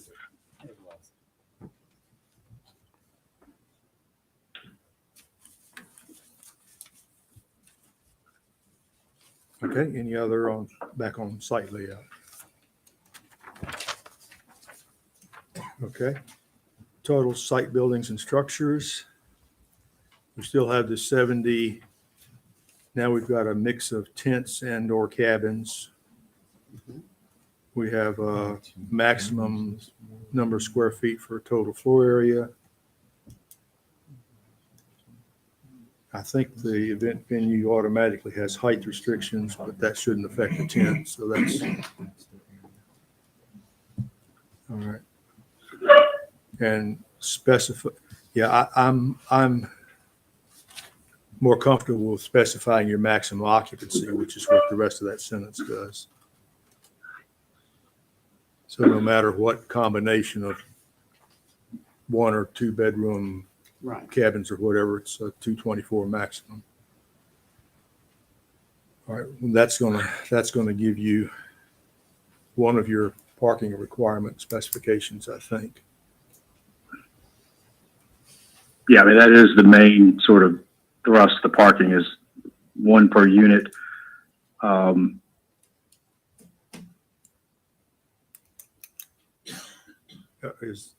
don't know. We'd have to go look this up. Our parking requirements, are they per person or are they per unit? Doesn't say. Yeah, it says, it's a little bit vague. It does mention cabins. I think we might want to delineate between how many are going to be 5 occupants and how many are 2 occupants. And before we talked about that. So that might be something to maybe try to drill down on tonight if we can get an answer. And I did talk to Ahmed about that earlier, is if there's a number that can be definitive. Are you prepared to get that specific tonight? Yeah. I know, I think that Saturday we met at the site. You said there were 28 of the cabin structures. Is that right? So I'd say 28 that hold 5 individuals, and 42 that hold 2 individuals. Can you state, if you may, can you state that again, please? So 42 units for double occupancy, maximum 2 individuals, and 28 maximum 5 individuals. that would really be 224, Mhm. assuming maximum occupancy. So 42 would be 2, 28 would be 5. 42 Would for be double the- occupancy, Uh-huh. and 28 Yeah. for a maximum of 5 individuals. All right, are the, Okay. are the 28, the cabins, or are they? So that's the thing, it could be a combination. We could have cabins for 2 individuals, and we could have tents for 2 individuals, and we can have tents for 5 individuals and cabins for 5 individuals. So we try to make this mix. In that way, I mean, if the weather is too hot and people Uh-huh. want these insulated cabins, Sorry. it can hold double occupancy or for 5 individuals. So I think what I did here is I separated the double occupancy from the maximum, the 5 individuals, and I put a cap on the maximum number of occupants across the property. If that would satisfy the concern. Yeah, I don't guess there's any concern with the cabins as part of the glamping structure. I'm not sure we've actually discussed that. I mean, the first time I heard the cabins was, I guess it was the week before we did the Saturday site visit. And those are actually prefab structures, if I understand correctly. Prefab structures, They're they full do- structures. Yes. I'm sorry, go ahead. They're fully enclosed, roofed, et cetera. They're just placed on the platform. Yes. So they're not really temporary like a tent structure. Well, So they are on a platform, and they're prefab. So Mhm.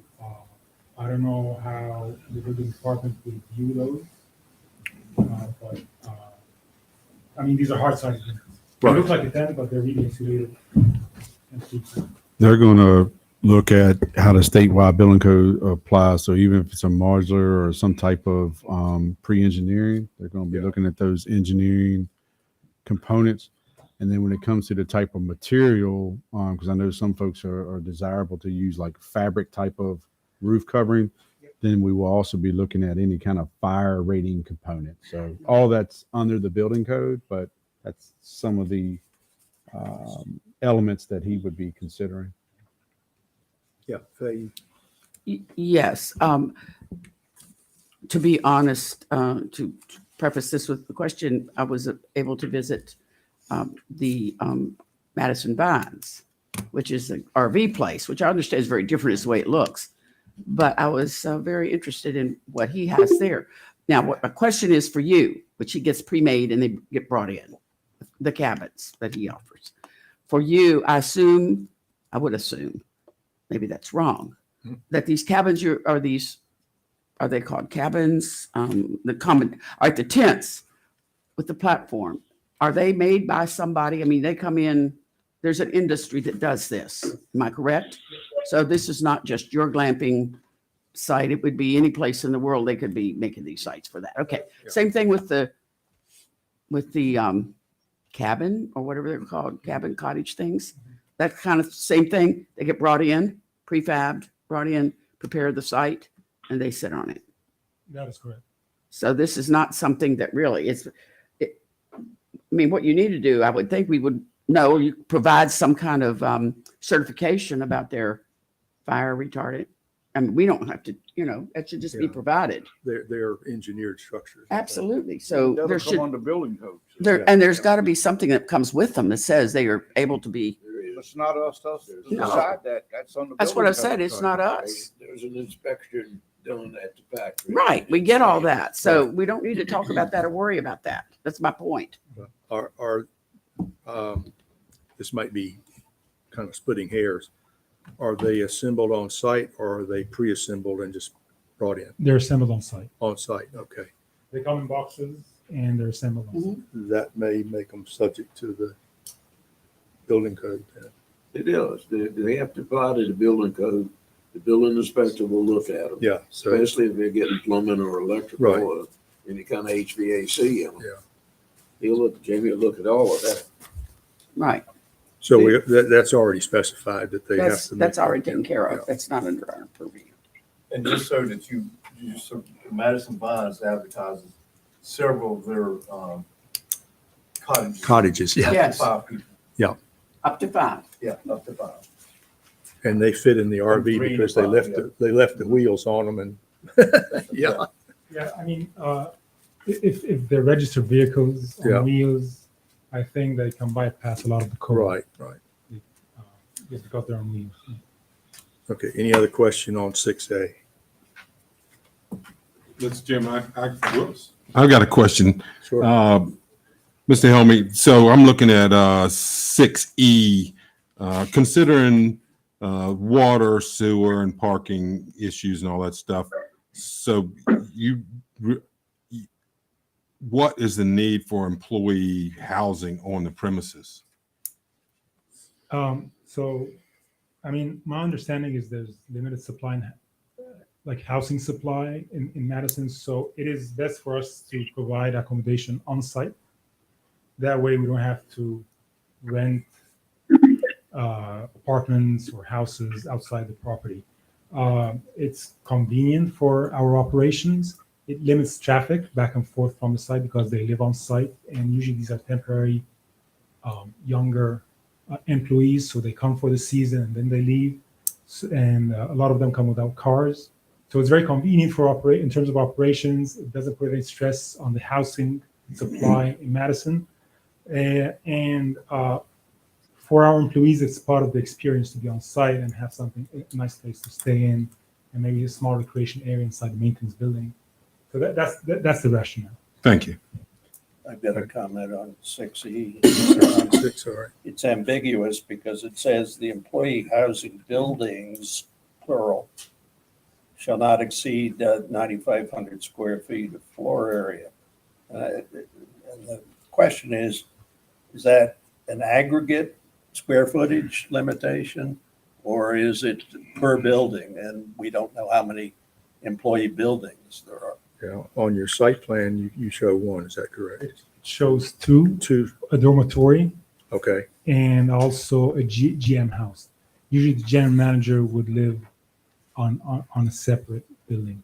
So on the site plan, it shows 2 structures. Okay. So that would be an aggregate for 2 structures.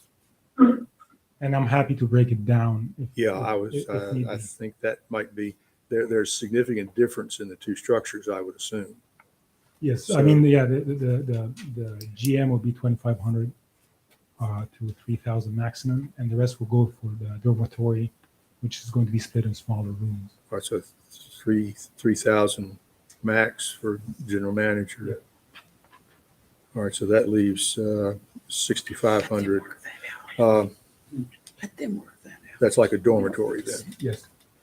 That is correct. Have you reached the point where have decided whether that's 2-story or 1-story or what? They're 1 story. 1 story. Okay, so it's spread out. Mr. Chairman, I got a couple of questions. Yes. that I'd like to ask. Number one is, I haven't seen it anywhere, maybe you have. Have you done any kind of water study? I mean, I got a concern that we start drilling a bunch of wells to get water around there. What happens to all the neighbors' wells? And have we got enough resource to do that? Yeah, that is a very valid question. So what we do, and again, it's highly regulated by the Department of Health. We would do what they call yield tests to test the aquifer, and they would assess the drawdown after we pull the water from the well. And based on this drawdown, it will give us data if the aquifer will be affected and how will it be affected. And based on that, they would put a cap on the gallons per day or the gallons per minute that I can use from this well. Okay. So it is highly regulated, not only here, but across many counties that I work in. And they do test the aquifer.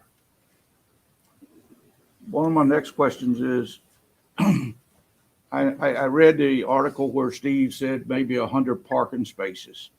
So my concern is if you have a decent restaurant and it goes real well, and there's not a lot of restaurants in that area for people to eat or whatever, and you got 70 glamping spots out here and they fill up, and of course some of them's going to have 2 cars because they hold 5 people, and the restaurant goes over real good, that could inquire a lot more parking spots.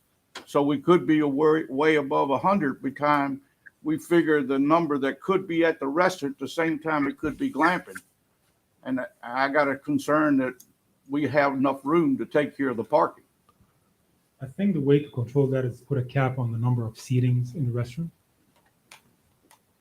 Reservations? I mean, I mean, operationally, our priority are our guests. So we would definitely control by open table and these kind of reservation systems. But if the planning commission wants to regulate it internally here, I'm happy to put a cap on the number of seats. That way we limit the number of parking spots. Yeah, I think we probably would, we probably would need to limit the square footage of the floor space, the usable floor space of the restaurant. So how big is the dining area going to be? That's kind of what our parking, and then we would determine, because like I said in my email, a lot of the parking, you kind of double book yourself, with the cabins. Most of the restaurant's patronage will be for the cabins, so they're already sort of accounted for. But you still, I think, we want to apply, how large is that restaurant space divided by 150? That would be for, maybe those parking spots would be for the general public. It's 2,000 square foot, which is pretty big restaurant. You're looking at that's 15 spaces, which would seem probably pretty reasonable. And parking is, your parking is for the max. It's like if you go by a parking lot at Walmart, it's not full, but when you get around Christmas time, that's when it's full. So you really need to plan the parking for those events when your restaurant's full, you've got every cabin booked, and I'm looking at the ordinance and trying to apply a little common sense to it. I get just over 100, maybe a few more than 100 spots. I think would satisfy the code and be a comfortable number. Because look out there, again, comes to what was planned. I mean, you don't really have any other options on the site. You just can't go across, park on Fort Shop Road. So it needs to be, something that's clear. And again, I think kind of applying not just a code, but sort of some, looking at the total occupancy. If you did 1.5 cars, gets you a little over, for each tent, gets you over a little over 100. I think that's probably a good fair number that we would need. And we're showing 85 or so right now. More to the point on the restaurant, especially. If I understand correctly, wouldn't probably fire codes require a specific maximum number of occupants for a restaurant? So yeah. And if you have already an idea about how much of the building is going to be the restaurant dining area, I do. all right, that gives you your maximum occupancy, which can then tie into our requirement for how many parking spaces. And I have another question related. Yes. I think we heard you say about the restaurant part. Are you going to have a chef on site? And I mean, what kind of restaurant will this be? Maybe that would clarify a little bit who's going to want to come. Yeah, I mean, it's mostly semi-cooked cuisine, so it's not really it's not like a Michelin chef or anything like that. Yeah, you're not. We'd have like pizzas, we'd have burgers. Yeah. We would have starters and appetizers, but nothing sophisticated to the level of a hot line chef and a cold line chef and a dessert chef. Yeah. You're talking more Wendy's than you are. Not even that. Not even that. Closer to Panera than Wendy's. Okay, there you go. Okay. Gotcha. All right, making some progress. Steve, I got Yes. another question. Yeah. When you had your soil scientist come out and do your soil work, did he do soil work for the 70 units, or did he do soil work that takes into consideration of the restaurant, the places where the people are going to stay? Is all that figured into the soil work?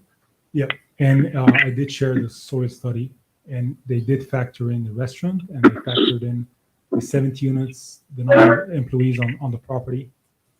So they did factor in all these structures and all the uses. And I did share the study.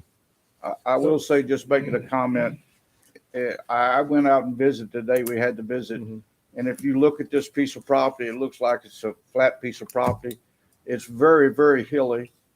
And in my opinion, it's got quite a bit of rock on it. So I know we can design anything in this day and time, but I got a real concern with the septic system with as much rock as I see and the lay of the land. So, may I answer that? Yes, sir. The soil scientist that we got was recommended by the Department of Health. And the study shows that based on the topography, we did share with him a 2-foot LiDAR topo map. And based on it, he did confirm that the property can hold the septic and subsurface treatment systems for 20,000 gallons, which is more than what we need on this property per day.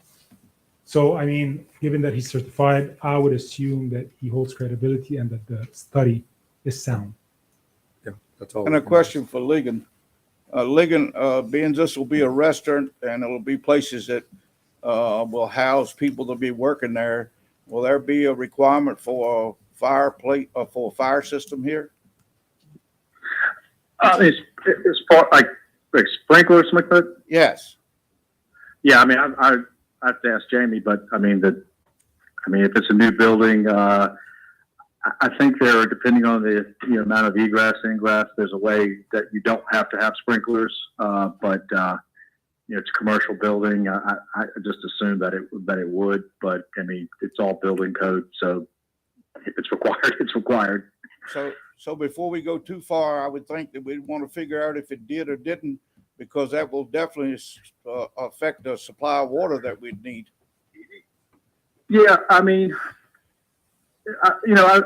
I would probably encourage the Plan Commission to word like, if you can't get those things, like with the septic, you don't really have a viable project. So, whether or not that's something you want to drill down on, so I need to know this. But if you can't get the fire suppression or the water flows, then we're probably, again, this whole exercise is probably, a waste of time. But I do believe that, it works with the Department of Water and all that. And if he puts a tank and designs a system, we've got one in Page County. I was showing Jonathan that's very similar to this request. And, they actually came to the town of Luray to buy credits for a discharge system into the Shenandoah River. I mean, of course, we're not doing that here, but, I feel pretty, adamant that if there's a will and you have the wherewithal and most importantly funds to make it work, you can make it code compliant. And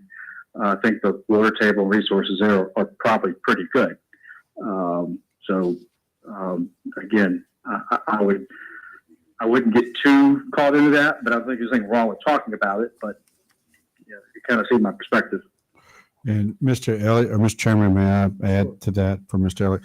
So it would depend too on the size of operations. You could have, it would still probably qualify as a commercial kitchen, but I've seen it as small as you would in like a rescue squad building, a small suppressed system, or it could be much larger. So I think it's going to be based on the design of that restaurant and configuration, but some type of sprinkler or fire suppression would be needed per the building code. If he has a hood, he's gonna have to have a chemical fire suppression system in that hood Yes, sir. by code. Okay, which again, they have to meet code, so that's not something. That's not something we Yeah, can worry yeah, about. Peter. Mr. Helmy, I want to go back to the water situation that Pete Elliott started with. As I interpreted your answer, the size of this project could be determined by the amount of water that is determined to exist. Shouldn't that study take place right away before we finalize? Haven't you already done it? The numbers of tents and cabins and so forth that can be permissible on this property? So, I'm not going to get building permits without satisfying these requirements. So I won't be able to break ground or put a shovel to the ground without getting these permits right. So the whole idea is if I secure the special use permit and the use is acceptable and has been voted, then I can comfortably move to the next step and start investing in these studies, in the water studies, in the soil studies, and work with the different agencies and departments to send the applications, get approvals, and I guess only then will I get an official site plan approval and then the building permits. So the process, I think, is self-regulated and will not allow me to build without these approvals. But I mean, from a risk management perspective, I would like to secure the special use permit and move forward with the next steps, given that I will never be able to build without these permits.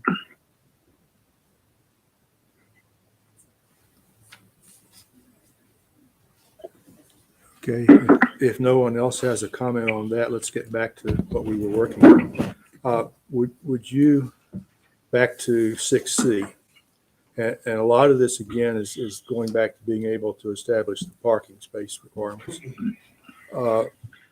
Would it be possible perhaps to, as another sentence maybe or something, just specify, since you already have an idea about the max capacity of the restaurant, to say what that's going to be up to so many, that would then give us what we need to proceed with the parking requirements. And the same thing on E, if you would be willing to break that down into the two separate buildings, that gives us a little bit better feeling for what we're actually dealing with there. Yep. Okay, thank you. And can I add one more thing, Chairman? We might in A, if I hear it, we might want to delineate between the 28 and 42 in there. I think that probably would be good to add as well. The 28 being five-person occupancy and the 42 being two-person. Does that sound like a good maybe addition as well? Yeah, if you've already established those numbers, yeah, that the more specific we can make this, I think. Yes, we can add this mix. And again, we're still saying up to, yeah. Right. And along with that, with Pete and Peter talking about the water supply and so forth, I think perhaps that's addressed by saying up to. If you have a situation, I suppose, where you don't find sufficient water on site to support all of this, I guess you can either scale back or abandon either one. So that's right. Well, there ought to be a provision in okay. this that says that. All right. Do you want to put that in here somewhere? Yeah. I think there's a provision I that think there is when you get to the end of these conditions. If condition 10, for example, when you get to it, again. Apologies, my mic is off. Condition 10, when you get to that, I believe specifies as far reduction as- or elimination. All right. How about a similar statement for 11 as well then? I think maybe. Well, that could be our number 3, but we could reword it. We could put a number 11 in that says the same thing about water. Well, you've got water supply there, but it just says it meets. Oh, okay, that's right. Yeah, we'll make a statement that if you can't, we can, just like we did with the sewer, if you can only get X amount of water, then they can be, in other words, the project can be shrunk down. Okay. Is that agreeable, Mr. Hillman? yes. Okay, thank you. Yes. I'm sorry, this is maybe my ignorance on this, but the water situation, I certainly do understand what you need and the fact that you need it.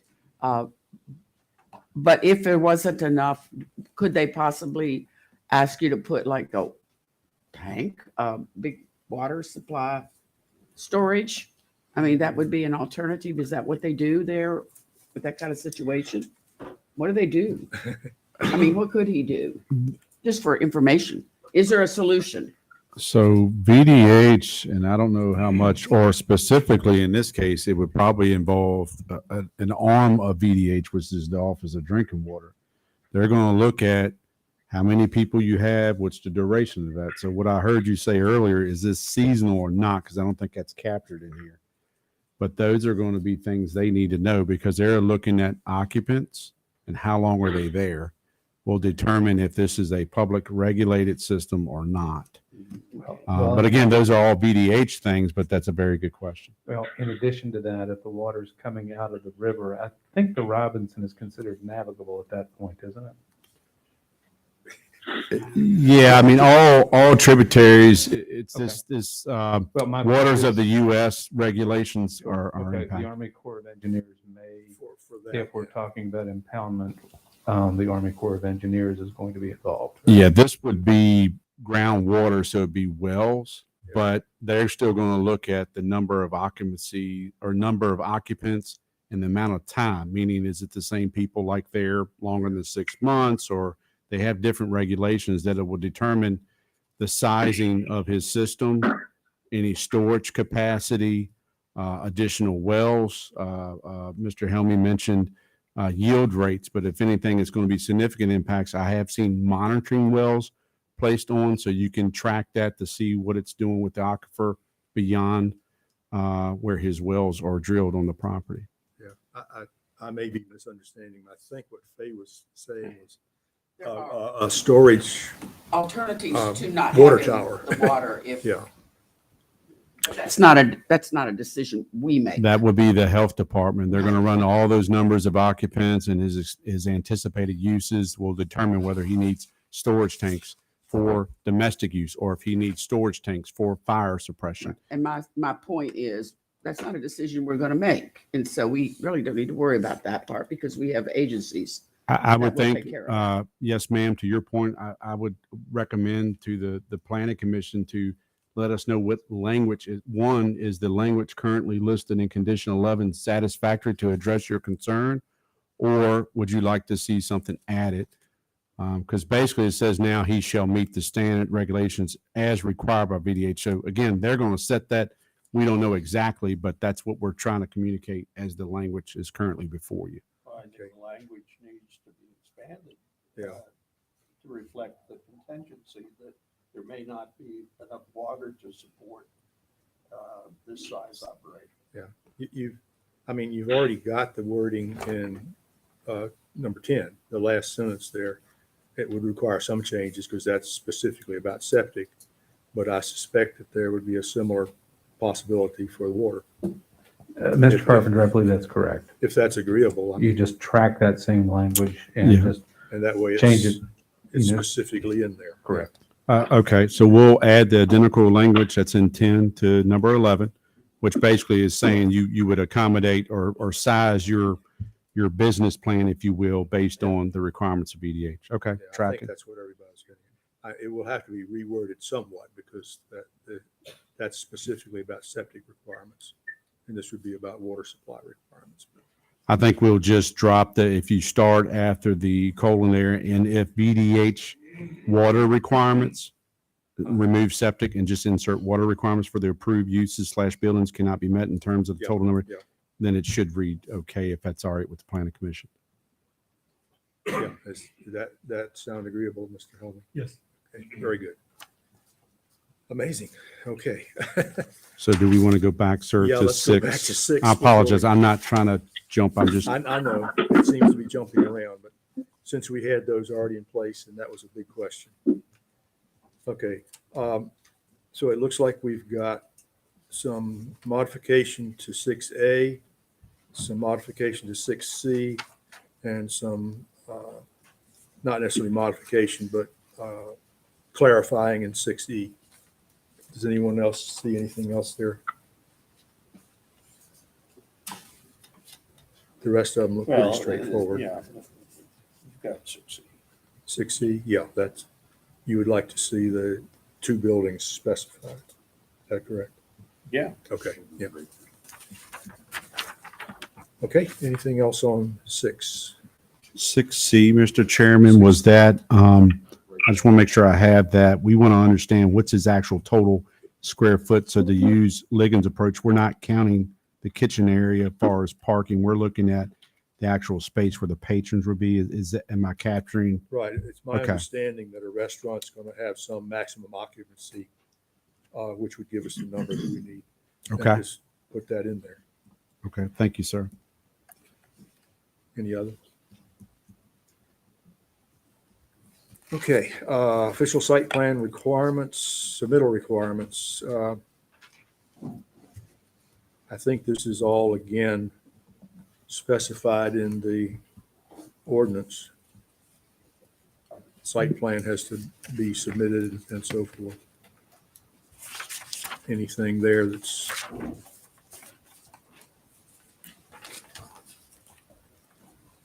all right, we've got the outdoor lighting plan. The boilerplate about it has to be advertised and so forth. Landscaping plan. Steve, could I ask Ligon a question? Sure. Ligon, this will be enough disturbance down here, and when this area is done and everything is done here, that it will need to go in front of DDQ and be approved by DDQ? Oh, yes, they'll have to have a stormwater management plan. Definitely. Okay, thank you. And you think we're taking a lot of time. Wait till you meet them. And Mr. Elliott, that could change, potentially change the location or the size of, if your schematic legend is labeled in, that's the potential stormwater facility, but the very good question you asked, that review will determine actual location and size, as you're well versed in, sir. Okay, so Having said that, so I've ever since I've been looking at these site plans, I've been looking at this one that goes right beside of Inn and right through the lodge. What is this dotted line? Because I keep looking for more room for stormwater management and parking and stuff. So I'm looking at this dotted line, and it's got something written in it, and I can't tell what it is. that's a power line. That's a power line. There's a power line that runs right beside the road there. And No. you said, Right here. Mr. Snyder. It's right here. yeah, That's the power line? I think so. What is it, sir? Which, so I understood you correctly. You were planning on relocating that. Yeah. Okay, because I could read it. Did you get the larger? Yeah. Yeah, You need a magnifying glass like I do. I'm quite serious. I had to get the magnifying glass out So there. he could move that over. Yeah.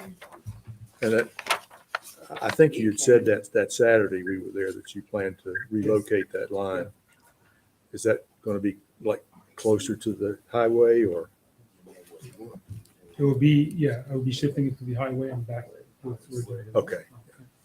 And that, have you had discussions with Rappahannock Electric or whoever the provider is about that?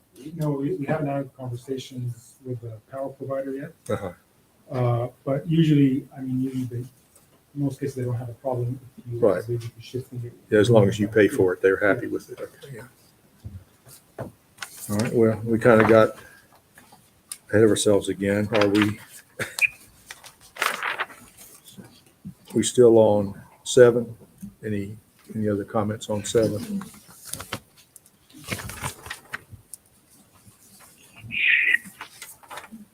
Okay. I think that's pretty straightforward. It's just stating what's in the ordinance. So unless somebody sees something I'm missing.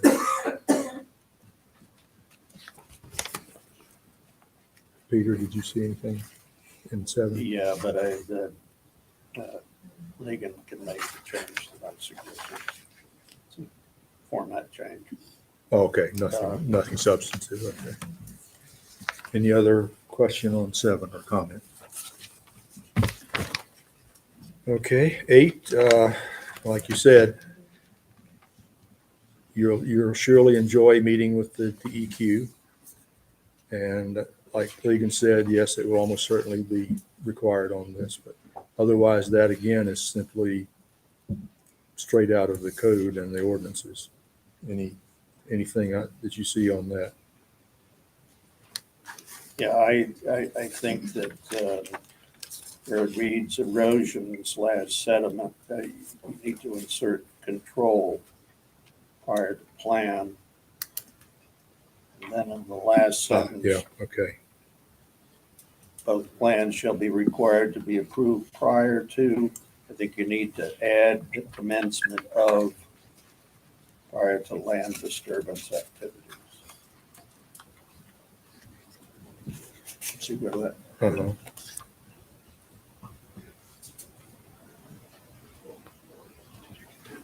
Mr. Work, my apologies, sir. Can you go over that last suggestion, sir, so I capture that?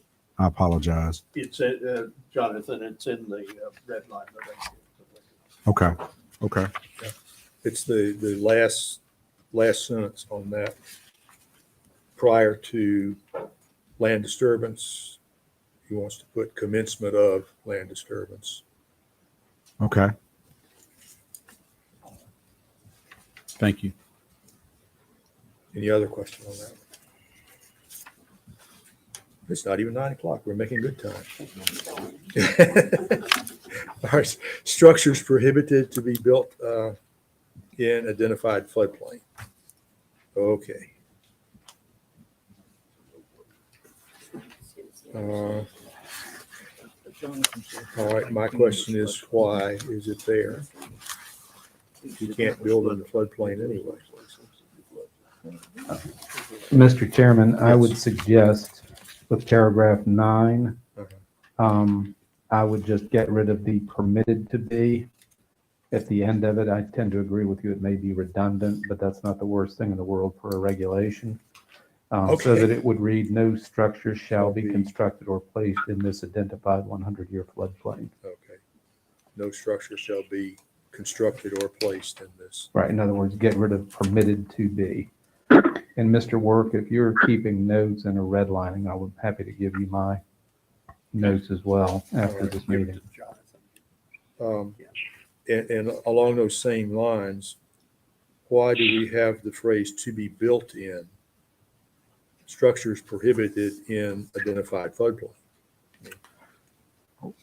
I thought that was what I just suggested removing. Well, yeah, it's in the title too. Oh, I see. Okay. Take out to be built. So we've just got structures prohibited in identified floodplain. Right. Okay.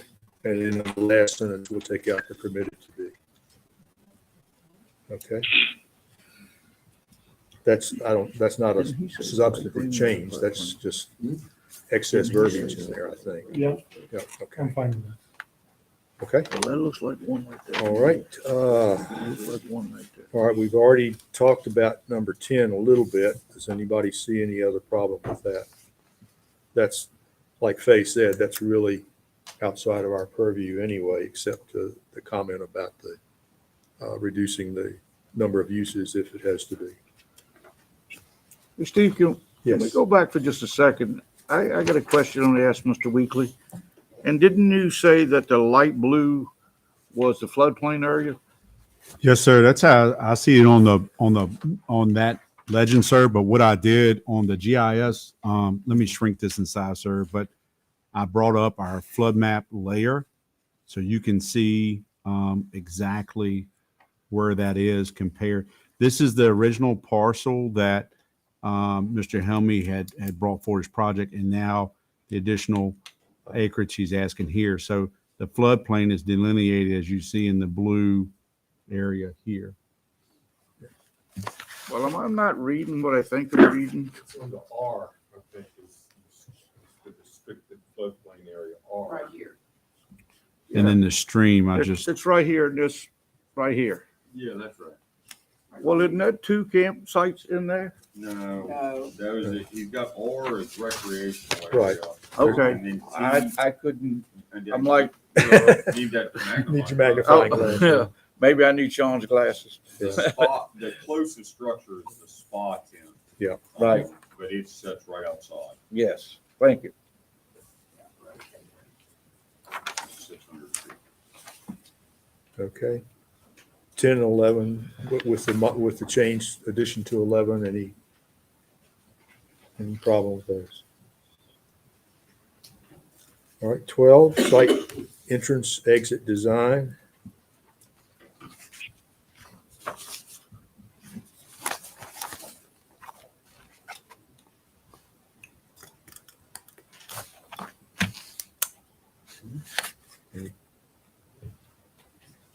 Any question? You got a red line on that, Peter? You're looking at 12. 12. Mhm. No, I don't have that. Okay. Let's see. Oh, the signage is the next thing, okay, because I was gonna say, I thought he had signage in here. Any question on 12?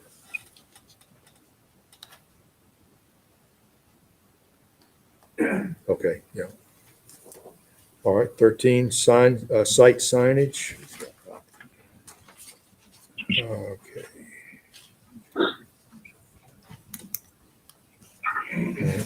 Peter, you had a couple of, I had a couple shells. of things, but they're in the red line that well, Lincoln let's, has. yeah.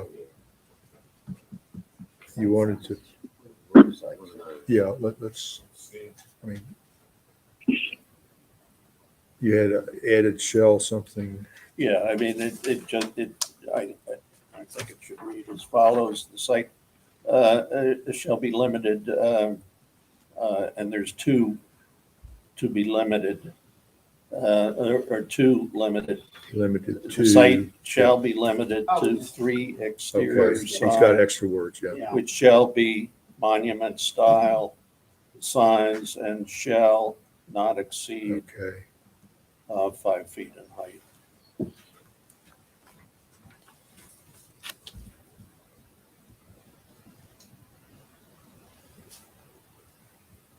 okay, anything else there? Was that the only place you had a shell? Yeah. Okay. Shall not exceed, shall be.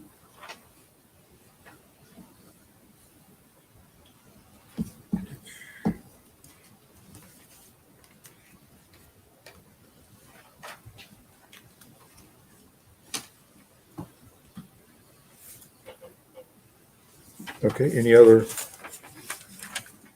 Yeah, I think that's, I mean, this is one that you and Ligon had been working on for several months. Yeah. So we had seen this before, or at least some parts of it.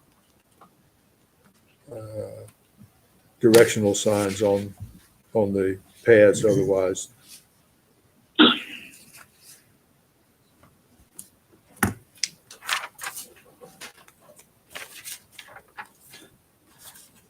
Okay. Steve, Yes. I hate to do this. I really do. Well, we have to tonight. Okay, so going back to number 9. Okay. So we've established that if we have another, something that's going on, that we potentially are allowing some building to be in the AE flood zone. No, it says, Speaking no. of Kriegerfield School. Oh, Though those, it's still the same AE flood zone. it's in So how can we allow a building in AE flood zone in the Kriegersville School? Just throwing that out. it's an, We ex- will- it's existing building. No, I would this just is- add, this you is- can build in that flood, zone. You just have to build to the flood That's right. standards, That's right. elevate. But So why are we Um, telling him if he wanted to build something in that flood zone to specs of the flood zone, per FEMA, why are we telling him he can't do that? Well, I think there was just a concern, I think ideally, if you can stay out of obviously, you don't have that, when the Cradlesville site, the school is already there and most of the sites in the floodplain, so you don't have that option. But I just think that most folks, just in general, would rather avoid Well, he floodplain doesn't wanna construction. build that. Maybe he wants to build other than something down there. I think the I insurance mean, the company more will change their flexibility, mind. the merrier for me. It's cost prohibitive to build in a floodplain. Well, I mean, that's up to him if he wants to spend the money on it. Yeah. Well, I just don't it's, think we should be restricting him to that when he can do it. I mean, That's all I'm trying to say. Mr. Snyder, I think the better approach on these things, I'm not sure we want to use the national government as our floor for anything. And I'm really not kidding when I say that, but there are problems. And when I practiced in Tampa, I spent way too much time with FEMA people in the National Flood Insurance Program. The real issue and what you're protecting isn't this landowner. You're protecting the landowners who are downstream. And that's why you have those types of regulations. The other part of that, you can, and a lot of what we might do might be preempted by federal regulation. But if the federal regulation no longer exists, this gives us something that would protect the neighbors. Yeah, and in this particular case, Mr. Elmett has just said, I don't want to build anything there anyway. Well, that could be. I That's- was just wondering why we're putting it in Yeah, there. yeah. And there was a concern from our neighbors on the other side of the property, given that the proximity and the view shed. So we thought, yes, there are ways to build in the floodplain, but we thought, I mean, from my perspective at least, I thought this is a way to mitigate the concerns, just having structures, right across the land. So this was another reason. Okay. All right, we had done 13.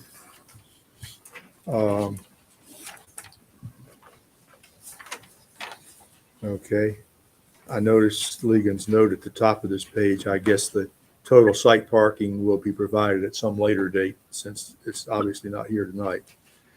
14, site parking and interior travel pathways.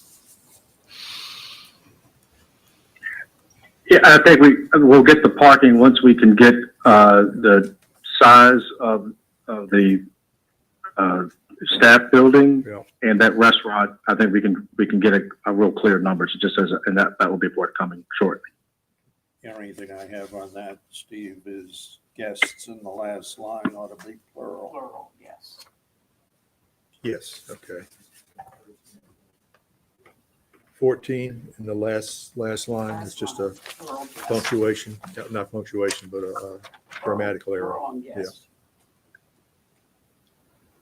And of course, that's, again, this is a condition that's been in existence for quite some time now. We have heard that one before.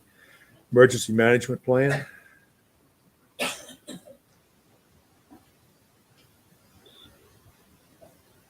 Here are a couple of suggestions.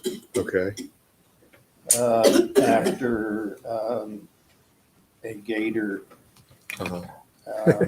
and parentheses, shall should be inserted there, shall be provided.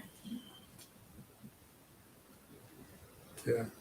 And then start of the next sentence, I suggest you add at all times when guests are present, comma, there shall be at least, and then carry on, one on-site staff member, insert who is, and then there are a number of capitalization initial caps that aren't here that need to go here Yeah, throughout the rest of that. needs to be refined, so. Yeah, while we're being picky, it's my opinion that if your language is sufficiently specific and clear, then you don't need to put i.e. a gator in here. An emergency management utility vehicle shall be provided. Yeah, I think That's, yeah. I like to see things. You get that leg and get rid of Gator. Oh. Yes, yeah. I like No the gator part. Well, I You just like the want gator, to, okay. be clear as possible. That It has we to- can strike out gator. It has to be John Deere, right? Yeah. Mr. Helmy is part of all this, like, and I want to let you guys know, most of my people are CPR certified. They have no idea what they're doing in case of a real emergency. If an ambulance actually needed to make it down this pathway designed for a gator, is it going to be, I mean, yeah, they'd be driving maybe on both sides through the grass or in the ditch. Would it be navigable by Yes. ambulance? So the reason we designed the inner roads to be 9 feet in terms of width was the requirement for the EMS when they visited the site. They said this would be Okay. the width that we need to get a EMS vehicle inside. But they wanted first responders on the property. That's always a good thing. Yeah. Yeah. for the first Fantastic. few minutes, yeah. Thank you. Okay, so they have looked at the curvature, the width of the pathways, the curvature and so forth. And they are satisfied that if necessary, they can actually navigate that. I mean, the conversation was very conceptual. They have not given us specifics regarding the radius of these loops or anything like that at this point. Okay. But I believe during the permitting process, we have to speak to EMS and fire department and get a letter from them. So at that point, I'd say it was very conceptual and high level, what they need to see to get access. Okay, so potentially that, well, And they also need to make sure that a smaller fire truck can access these yes, tents. yeah. And that's why I was kind of asking about the curvature of some of the pads and stuff. That simply brings, I guess, if they find that they can't do that, then that'll be some of the changes that you're allowed to make in your site plan Yeah. because of conditions. Yeah. Any other? Once again, I think we need to have that in there, but again, that's not something that we specifically can deal with, other than to say that it has to be done. Okay, 16. Yeah, I've got some comments on that. Okay, Peter, go. Just a matter of form, quiet is misspelled throughout this. Okay. And here's, after hearing the discussion tonight, here's what I would recommend. Upon their arrival, site guests will be notified orally and in writing of nightly quiet hours between, and this won't surprise you, between 9 p.m. and 8 a.m. During quiet hours, all amplified sound, e.g. radios, electronic devices, etc., shall be prohibited. That's easy to enforce. Mr. Chairman, one comment about that. Would you be making a distinction between the interior of the spaces, or would you just a prohibition on We're talking everything? about tents here, so Okay. Yeah. they're not going to confine noise. So take out the word outside Yeah. and just say amplified. Yeah.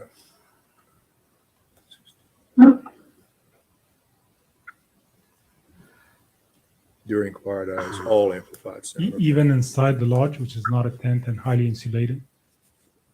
Yeah. Because if we remove Are out, you asking me a question? I'm asking, Yeah. I'm asking, Some of us. All right. because if we remove outside that, it would include the lodge, and the lodge building, I mean, it's almost soundproof. So if you're having any amplified music inside, that is, I would imagine it's hard to travel outside the lodge. I do understand about the tents though. All right, Shelby. The Shall be noise problem prohibited. I have about Okay. this whole thing is that, if somebody has a radio out in the country, that isn't gonna create a great deal of disturbance. But if you have 70 units, you got 70 radios, that's gonna disturb a lot of people. Come to my neighborhood. So the easiest way to deal with that is to prohibit amplified sound. It seems unreasonable. Can we I think- say? I think it's very It unreasonable. seems unreasonable I- to regulate inside of a lodge. In the tents or in the? The tents, And one other thing too, with a lot of these folks that use devices of whatever they use, they don't broadcast it to everybody. They have earbuds. They use or some kind of ear thing and listen for them themselves. I do think too much restriction is really, your guests are not going to enjoy that. Most of them. If you put that on a restaurant, I mean, he's got to make the restaurant profitable where he can make some money.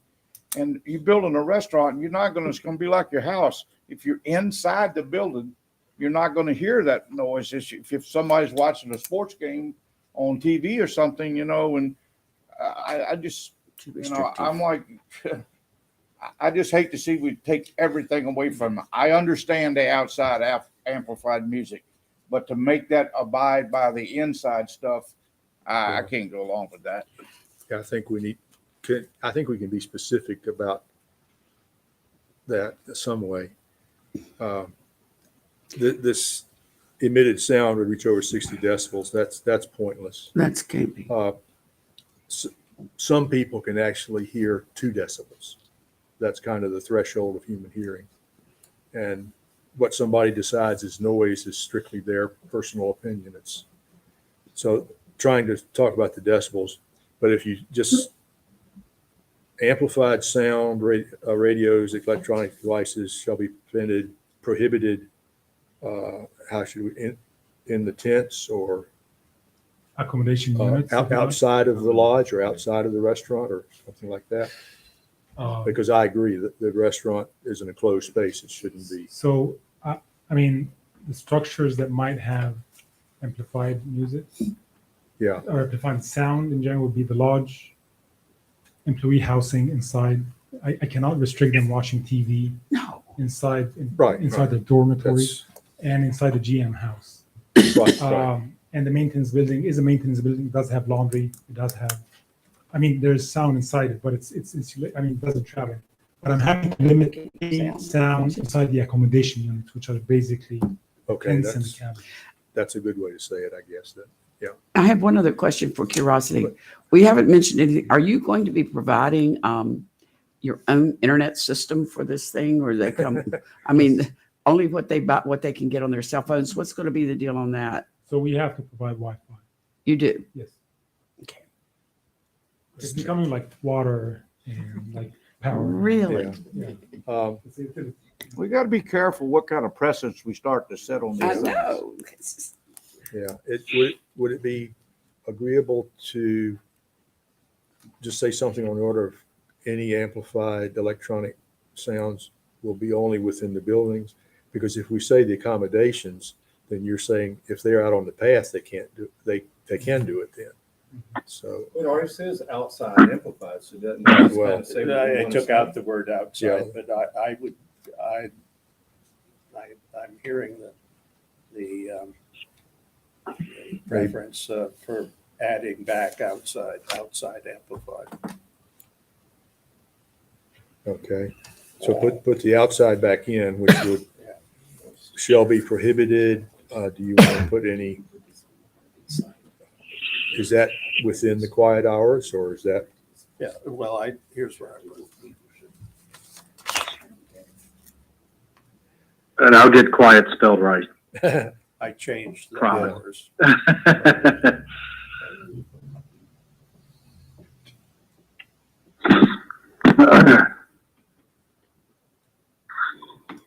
Again, I All right. can't, I I can't say think- enough to how Yeah.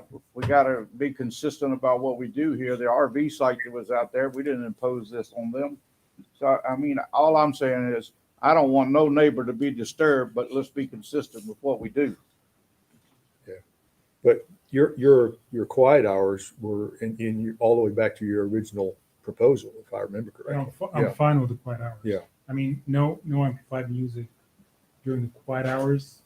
I'm fine with that. My only comment is there's these structures that. Right. So we need to find a way to word it so that outside is specifically different from what's allowed in the structures. Yeah. Mr. Chairman, Yes. may I make a friendly suggestion?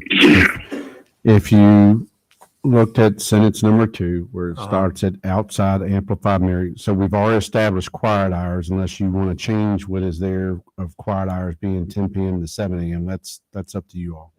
But go to the second sentence. If you just said outside amplified sounds, radios, electronic devices, etc., shall be prohibited during quiet hours, and remove everything else, because you don't need to you're just specifying your concern of outside. The inside, if you're not making any prohibition, it can be permitted. Yeah, I would put the during quiet hours up front, though. Okay. So the sentence would read during quiet hours, all amplified, outside, all outside amplified sound, e.g. radios, electronic devices, etc., shall be prohibited. Period. Yeah. I don't know if you did that, but instead of just saying sound, comma, radios, comma, electronic devices, outside sound. And then if you want to include those things in parentheses, you can say radios, electronic devices, et cetera. Mr. Chairman, Yes. we're putting all these regulations and all these, what I call handcuffs on the, doing this thing. My question is, who's going to enforce them?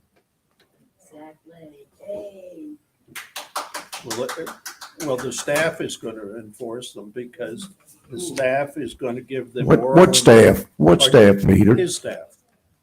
The staff is going to give them, when they come, oral and written notice of the quiet hours. And if somebody is violating the quiet hours, person is going to go out there and say, stop.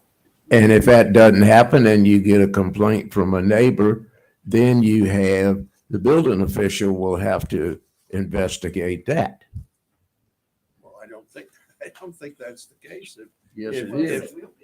If it happens that the staff is not enforcing the If- rules. If he doesn't enforce it, it's up to the building official to enforce it. If he gets a complaint. That is correct. Sheriff's not. I think There's no Ligon, noise I ordinance. think Ligon calls up Mr. Helmy and says, your staff isn't doing what you committed to do. Excuse me. Go ahead. This becomes a law enforcement issue. No, yeah. And, you know, it is unlawful. I don't think I think it's unlikely anybody's going to be arrested over this, but what would happen is the county attorney would, you know, file an action.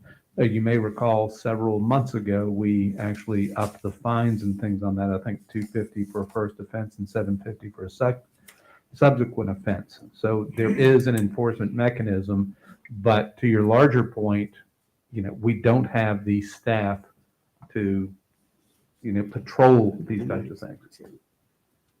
But Sean, you recognize It's, what I'm it's, talking about. I think it's, His excuse staff, me, not Peter. your staff. I think it's self-regulating. Unhappy customers equal an unprofitable business.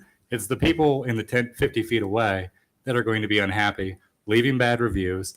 Loud music after quiet hours is bad for your business. It will be regulated, or you're going to be doing a bad business. That's my thought. And, Yeah. and I would say, having come through a pandemic when certain employees were asked at businesses to enforce, say, the mask mandate, whatever, you don't want to ever do that with your employees. They'll quit on you. And that's just not something they need to do, to go down and tell. And like you said, it's law enforcement or it's something else. But I would not want to require that he have his employees that be part of their job description. I certainly wouldn't want it to be mine.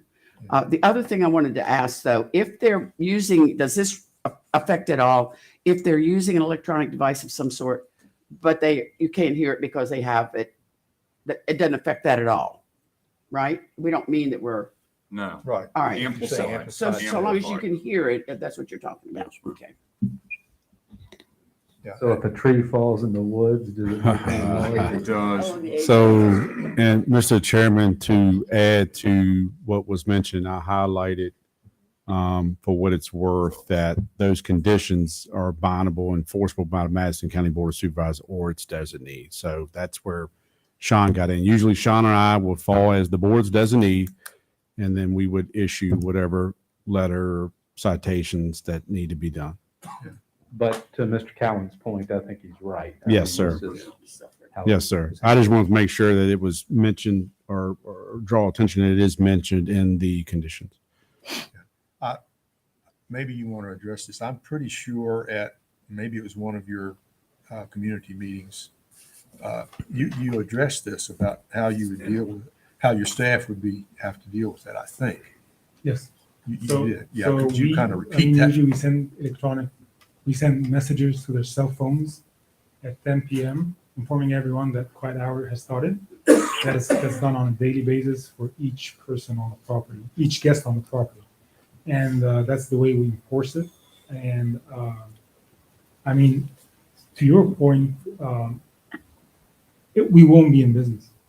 It's not going to work. I mean, the whole idea about this place is basically unplugging and relaxing, not partying at night. So it is self-regulating, but again, code enforcement would definitely, I mean, if complaints are coming all the time, code enforcement there will be citations, there will be penalties, there will be, and again, yeah, there's a legal arm to this commission and to the planning board, sorry, to the board of supervisors, in case we're going crazy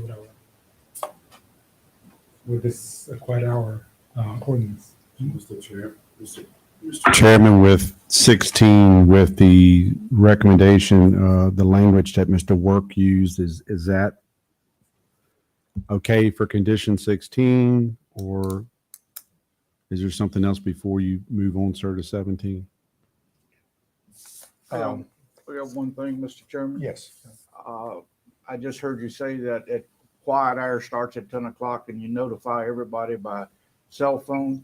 A lot of places in this county, there's no cell service. Is there cell service there?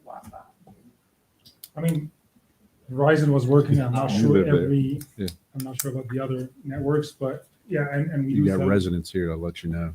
So, yeah, Okay. and we give them like, upon check-in, we give them like, basically some sort of booklet about like how we operate, the quiet hours, all this stuff. So they do have it documented upon check-in. Okay, at one point, there was a suggestion to change the time from 10 to 7 to make it from 9 to 8. That was my suggestion. Is that, Too restricted. well, it just moved it an hour, basically. 2 hours. Oh, yeah, it widened it, okay. So we're still going to stay with 10 to 7 for quiet hours. You just asked him a question. He's thinking about it. Yeah. I mean, it's not, that's It kind would of. be very restricted, Yeah. 9 o'clock. The last sentence, no on-site guest event or gathering.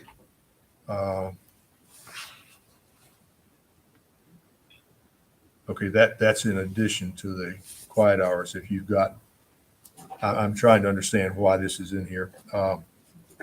So if you've got a group of guests at the, I don't know, in this circle on top of the hill with the black dot in the middle of it, no amplified sound there after 9. That's what we're saying? That's. I would rather, I mean, I haven't discussed that specific point with Ligon, but I would recommend keeping it consistent. At 10 p.m., Okay. everything shuts down. Make the quiet hours overall. And we would add the word, Mr. Chairman, shall not, because Yeah. we're not going to encourage them to utilize, so we'll Yeah. add that. Just out of curiosity, what is that circle of the black dot inside the circle on top of the hill there? That is a pavilion, basically like a pergola for weddings, like this is where Okay, we that's a structure that's not mentioned in here. I believe it is. It's number 7 or 12. Number 7. Is it 7? Okay, I can read it. No, I think Yeah. she's talking about X. future pavilion location. Yeah. Oh, okay. You're talking about the map legend. I'm saying it's not mentioned that I saw. That's why I was asking about it. In the, where was it?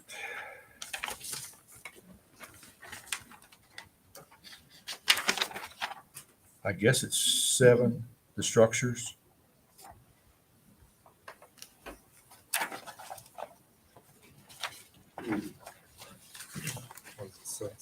Maybe it was 6. It was back. Yeah.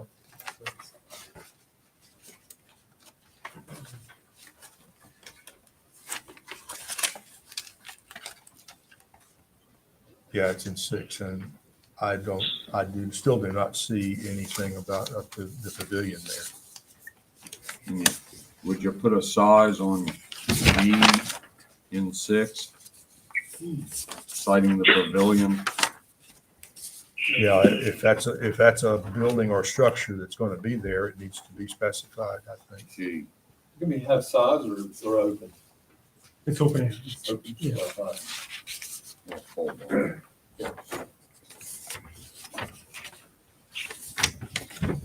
Electricity? Yep.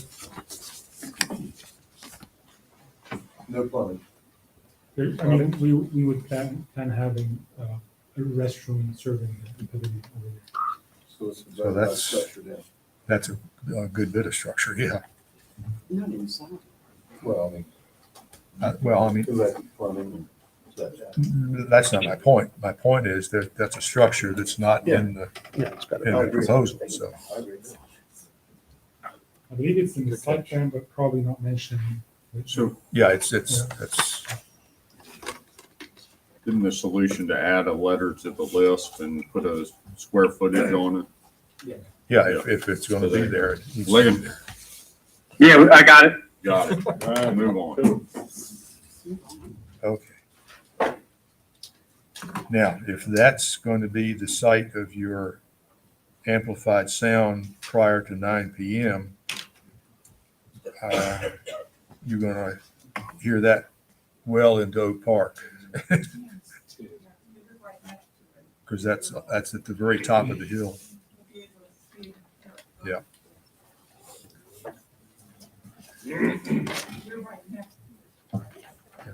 We'll have public comment. Okay, any others on that?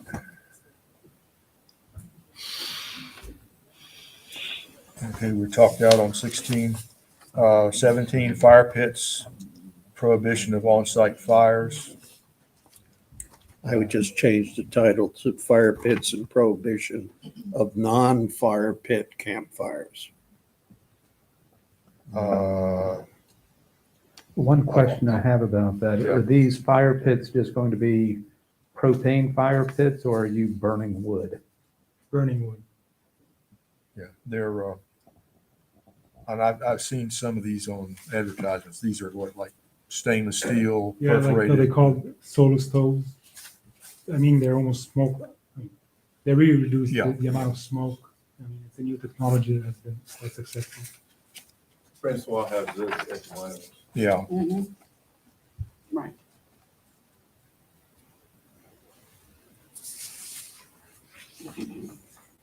maybe just say prohibition of all other fires.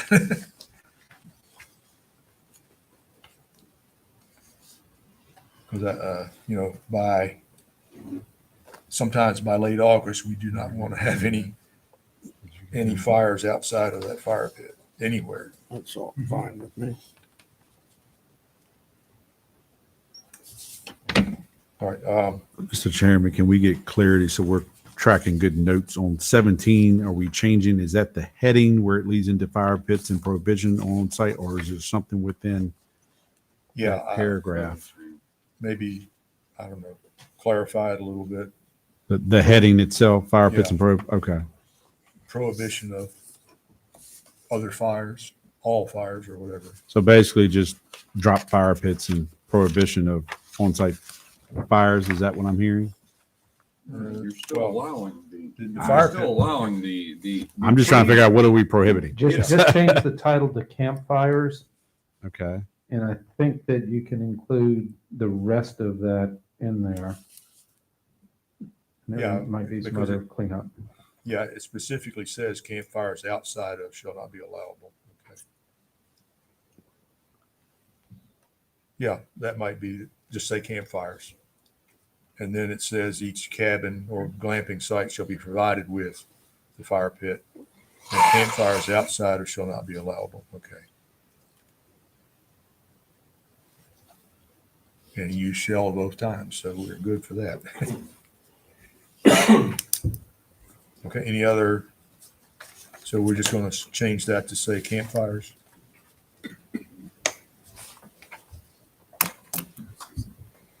Steve, I have a question. Yes. Will there be a outside faucet available at these locations where the fire pits are going to be in case the fire gets out of hand before the fire company can get there? Outside what? I missed the question. Couldn't hear. I missed the question. thinking about putting out a fire if it gets out of the fire. Or like a fire, yeah, we can definitely have in each tent some, like an extinguisher, like a fire. Extinguisher. Yeah, it's not a bad idea anyway, And altogether. we can add that Yeah. to the. So you're gonna have a fire extinguisher, okay? And if you want to add that to the conditions, I'm fine with that. And actually, I guess this would be an appropriate place to put that, okay?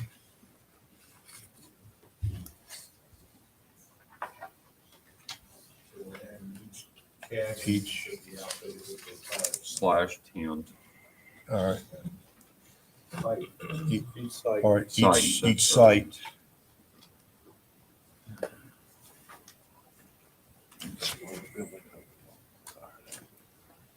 Be equipped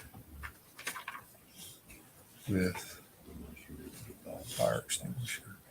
Yeah, even without the fire pits, that's not a bad idea. Steve, I don't know if we can put that in there, but I don't know that we really have to because the building code's gonna require that. It might, yeah. But like Sean just said, it never hurts to be That's fine. overly wordy. And I don't know the answer to this, but I don't know what the building code says about tents. Yeah. You know, I just don't know. I'm Sitting pretty here. sure you gotta have Yeah, a they're fire pretty extinguisher if you stringent. got a tent. Are they? Okay. Yeah, they made them a regular tent. They made them put an exit sign on it. It seems obvious, but whatever. Okay. Keep going. 17, we're over with. Let's go to 18 or The end is 19 or in- end is 20. in Let's sight. move Okay. on. Good Lord. Our hours of construction, that looks very straightforward. It's- I would add hours and duration of construction, and then I'd include, construction shall be completed within some period of time. Well, like you gotta have the project done by a certain date. You can't do Well, that. that's That would be. pretty typical. I don't think that's, You got all kinds of problems building stuff now. Yeah. How could you? You may order tents tomorrow and get them 9 I'm months just from saying, now. I put that provision in my Well, you want house to put it contract. 10 years from now, but I mean, He wants to make money. He does. How long do you think it's going to take you to build this? I mean, once we have all the permits in place, I'd say 2 years. But I mean, we've experienced supply chain shocks in the past 2 years, and it's been very unpredictable. Usually, we target to open the property 2 years maximum from breaking ground, depending on the weather, depending on where we're building. Like upstate New York, might take longer. In this area, I mean, the weather helps us a bit, but I'd say 2 years. But I mean, we did experience a lot of shortages in the past 2 years, and we still are. and I kind of agree with Pete that, you're putting you're trying to dictate his business plan basically when you get to that point. If we give him the special use permit, that should be whatever he can do is, I mean, economically, he's not going to take 10 years to do this if he can help it. So, any other? All right, 7 to 7 on weekdays, 8:30 to 6 on Saturday.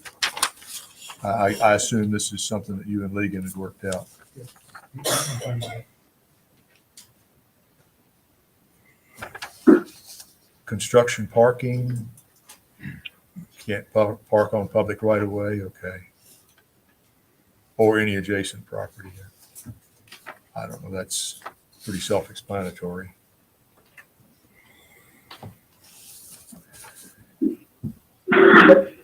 Any other? All right, 20. I would just add of supervisors after board. Mr. Chairman, I would suggest Uh-huh. 30 days is too long. I would think within 1 week of approval by the Madison County Board of Supervisors. And the reason for that is this property could be sold and transferred fairly quickly, and we want to make sure that these are in place.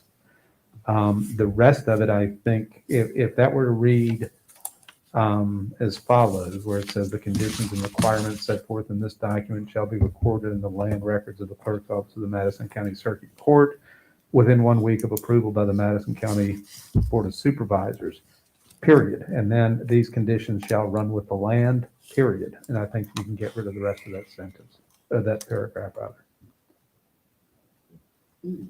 John, can I ask a question, please? One of my concerns with, and he may be paying cash for this land, but if he's not paying cash for the land and he hasn't got his loan approved yet, because he don't know if he's gonna get approval, I doubt that he could get approval in 1 week. I don't know that, I'm just putting it out there. I understand that, but remember, this is a special use permit, so it's really a unique set of zoning pertaining to this particular property. And the concern I would have is the opposite, where it switches so fast, because if it's not recorded and there's no public record of the special use permit, then you've got I the problem. understand now why. Sure. Thank you. Okay, any other? All right, subsequently sold or assigned. New owner or assignee shall be required to adhere to the conditions. Okay, and Peter, you said we should. I have a question here, if you don't Yes, mind, please. sir. So, Mr. Chairman, my question is, why recorded after the site is sold or transferred to the applicant? I mean, that's a legal question.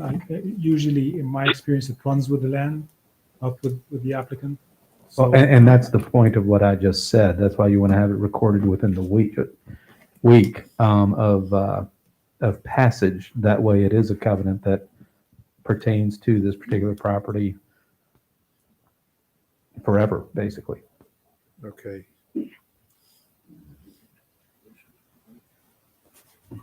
Shouldn't it actually just be recorded concurrently? I mean, it's part of the. In a perfect world, yes, but a lot of closings now are handled electronically, which makes it problematic. Okay, so give them a week's leeway in recording it. I would think that would be enough. If you want to make it 2 days or a day, I mean, that's, Okay, well, and the reason I say it is But yeah, because, yeah, you you don't don't want the horse to get out of the barn. right, you don't want it open-ended, yeah. Well, no, it could happen very easily. After you told me, I realized he could pay cash for it tomorrow, sell it to another guy the next day, and that guy could record it, and the terms and conditions mean nothing. Exactly. So what days I hear a week is what, Well, sir? 7, 5, You 7. can make it 48 hours. I mean, or 2 business days. How, And 2 business days is not that unusual, particularly now with overnight mail and everything else.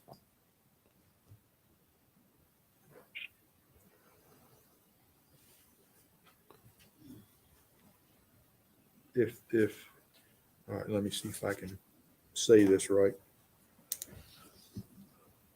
The sale of this property is literally contingent on the approval of the special use permit. Correct. I mean, one of the contingencies, Yeah. yes. I mean, So That would if- make it much easier because then we record it with the current owner, after it's passed, because, they would have some difficulty getting everything taken care of. But, it's conceivable that this special use permit would be issued before the property changes hands. Okay. And in fact, okay. All right, we have the applicant, we have the owner, but.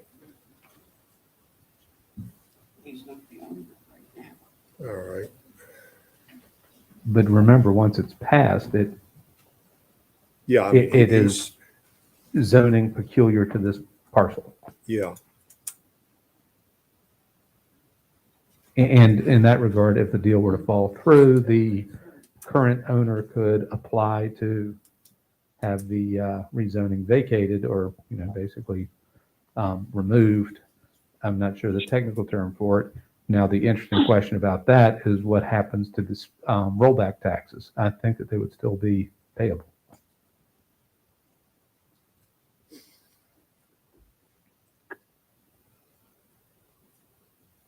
So the question boils down to what kind of a time interval we're comfortable with potentially between the recording the sale and recording the special use permit. I will check with some of our neighboring jurisdictions to see what language they use for that.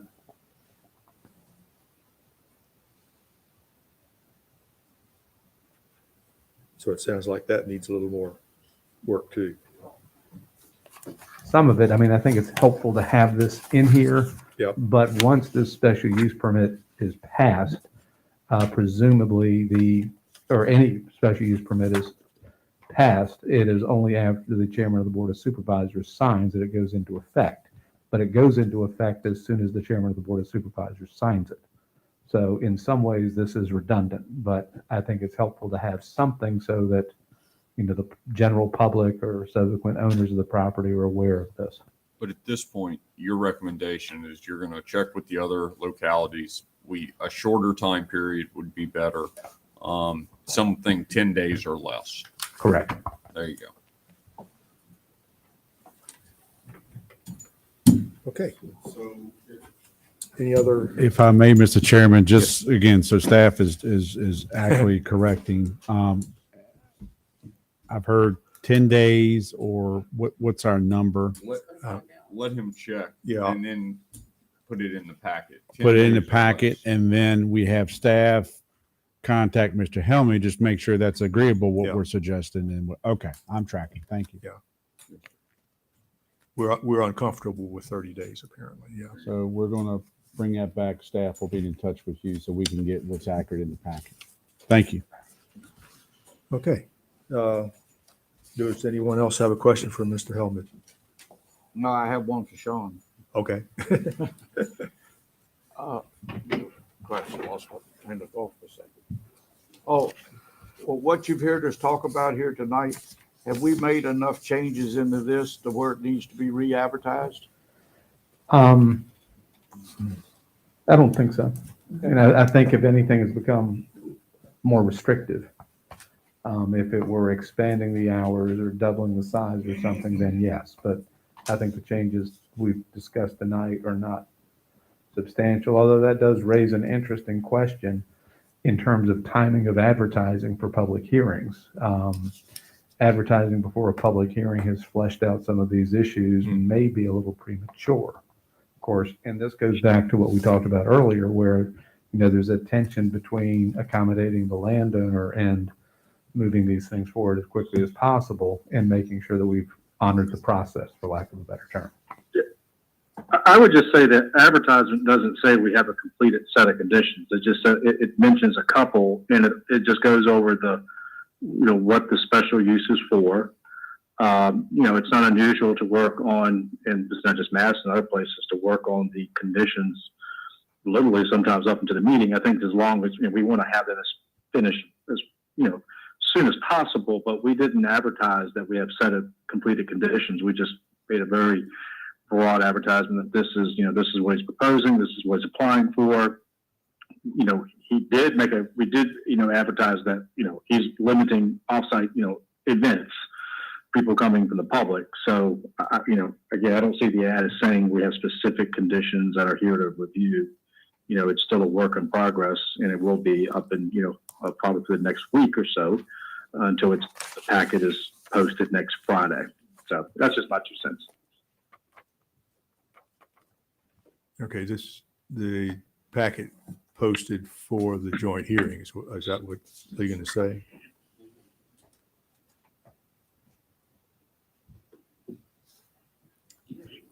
Well, I mean, we just encountered this. If we have a completed package presented in the joint meeting, then we've tried to cover everything. If we just say, oh, well, you know, we'll see what happens at the joint meeting, and we have 50 people speak, and we end up with problems again. I think we need to be more complete. I don't know that I would call it problems. Well, most processes, I mean, Madison County runs these things through approval exceptionally quickly. Yeah.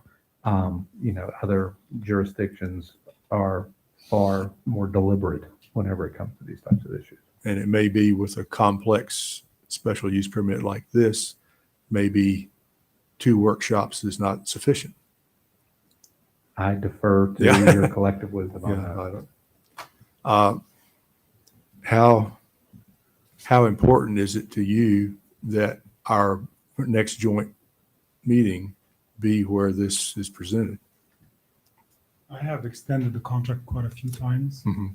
and it's really becoming, negotiating with more extensions is becoming quite challenging. Okay, so you would like to It's see been- it yeah, at it's the been- next? It's been 6-7 months now.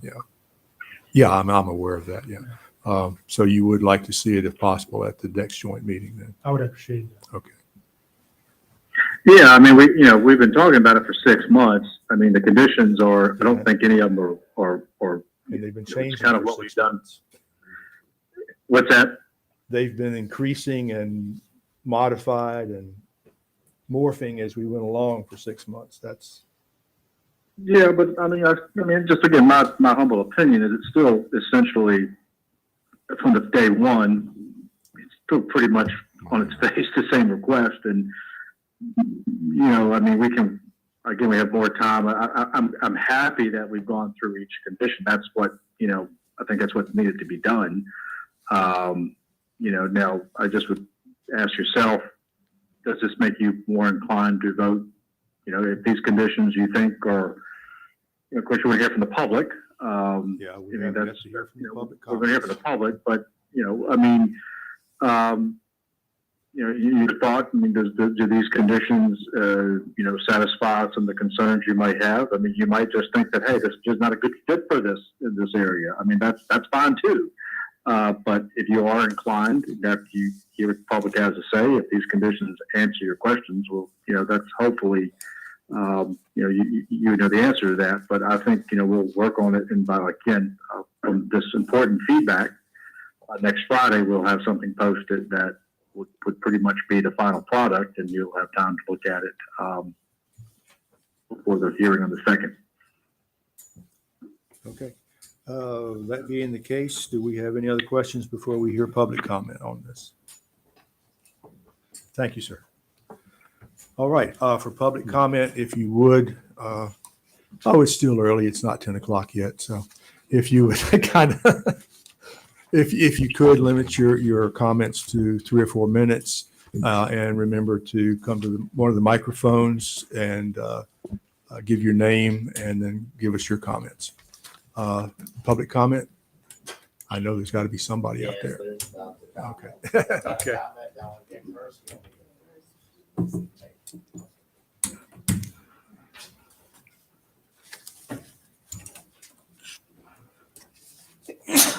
Hello, this is, I'm Josh Clark. I'm one of the neighbors. I live on Ford Shop Road. I'm one of the ones that's been protesting this thing forever. I don't want it there. There's a lot of things through this document. We kind of skimmed through it real quickly today. I feel like a lot of things weren't really discussed or even kind of gone over in all of it. Some of it was kind of glazed over. There's a lot of things that we don't know. We don't know how many that's going to actually be buildings to tents. We don't know how much plumbing's going to have to be everywhere. We found pavilions and stuff, and all I hear is we're wanting to push this through so quick before we get all of our answers. That's kind of concerning, and I know a lot of the neighbors around, they're not real interested in it. I'm concerned about the number of people. I see that it says that it's limited to 224 just for the tents and cabins or whatever alone. There's also going to be the staffing and the people attending the restaurant. That's going to be a boatload. I think it's going to be more than 100 vehicles there. You got 224 overnight guests. Thinking that's going to be 100 vehicles there is ridiculous. I think thinking that the staffing that's going to be there is not going to have a vehicle. Yeah, they got a cabin to stay in. It's Madison County. You can't walk to anything around there. What are they gonna do? Are they gonna stay there locked up like an animal for their whole duration? No, they're gonna have to get out. So they're gonna have vehicles as well. All of that vehicle traffic's gonna create a parking lot. All that storm water is gonna rush off in the water, into the rivers. Reading through some of these soil samples, I just got this today, so excuse me, I don't have all of it memorized, but I know there's different spots in here that's kind of assuming how many gallons. There's several different plans on how to do it. There's various depths to the rock soil. They haven't confirmed what kind of septic's gonna be. There's a couple different places in here that have said, well, it might be this, or we might find the rock's too shallow here and we gotta change type to this. It just seems like a whole lot of this stuff is real wishy-washy and up in the air without any real concise answers. It's a country back road, it's farmland. Now you're gonna put all these camping sites. Not only is noise an issue, but you're gonna have lights. This thing's, you're gonna light the whole knoll and the mountain and the whole bottom. You're gonna have lit 5-foot signs on a country back road. I don't know about you, but I don't wanna drive past my house down the country back road and see great big 5-foot lit up signs advertising a restaurant. You're gonna have restaurants in here. You're gonna have drunks going up and down the road that's been there drinking and partying. You got the sound systems that's in these buildings. Well, you're allowing it in the building, but now what if we put a speaker outside under the eave? It's part of the building sound system, but now you can hear it everywhere. Who's enforcing a lot of this stuff? A lot of this stuff's not enforceable. A lot of these amount of people, how many people's gonna be in each thing? Really? There's not enough law enforcement in Madison County to enforce that. They're not gonna go in there and check these. Let's be real. They're not going in there and checking these tents, these campsites, these public events, and ensuring that they meet these roads. And this man's promising that he's gonna take care of it and protect it. He's already told us he's selling the thing. He's selling it as soon as it's done. He's not protecting nothing. So what he tells you, well, I wouldn't hold a candle to it, but that's just kind of me and my personal feeling. I think it's gonna increase the amount of traffic on those roads too much. I don't know. That's me. I don't think it's a good plan, but I'm just one person, so I'll let somebody else talk. Thank you. All right, do we have, yeah.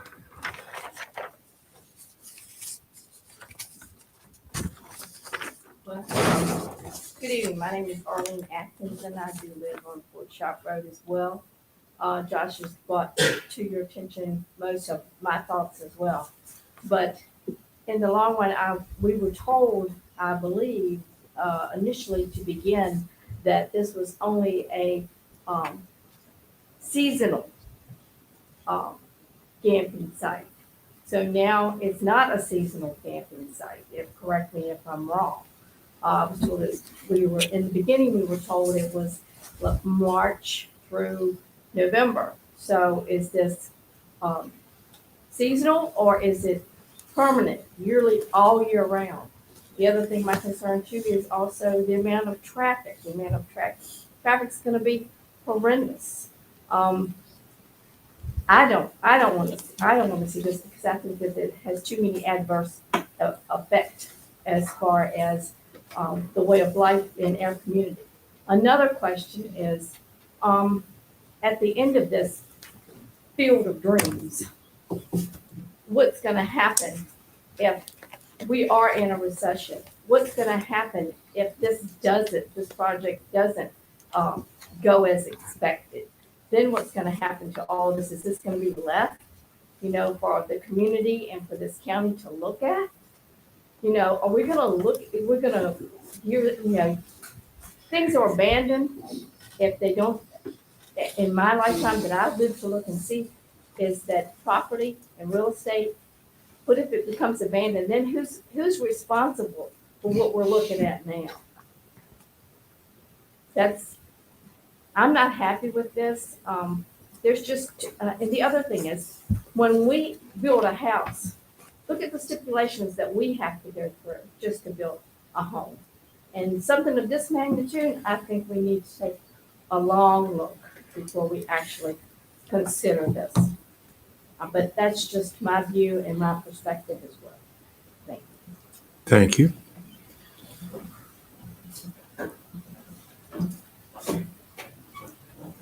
Any other public comment?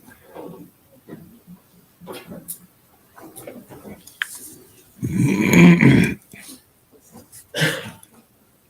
just want to say good evening and thank you for the opportunity to speak here, even though it's not the public hearing.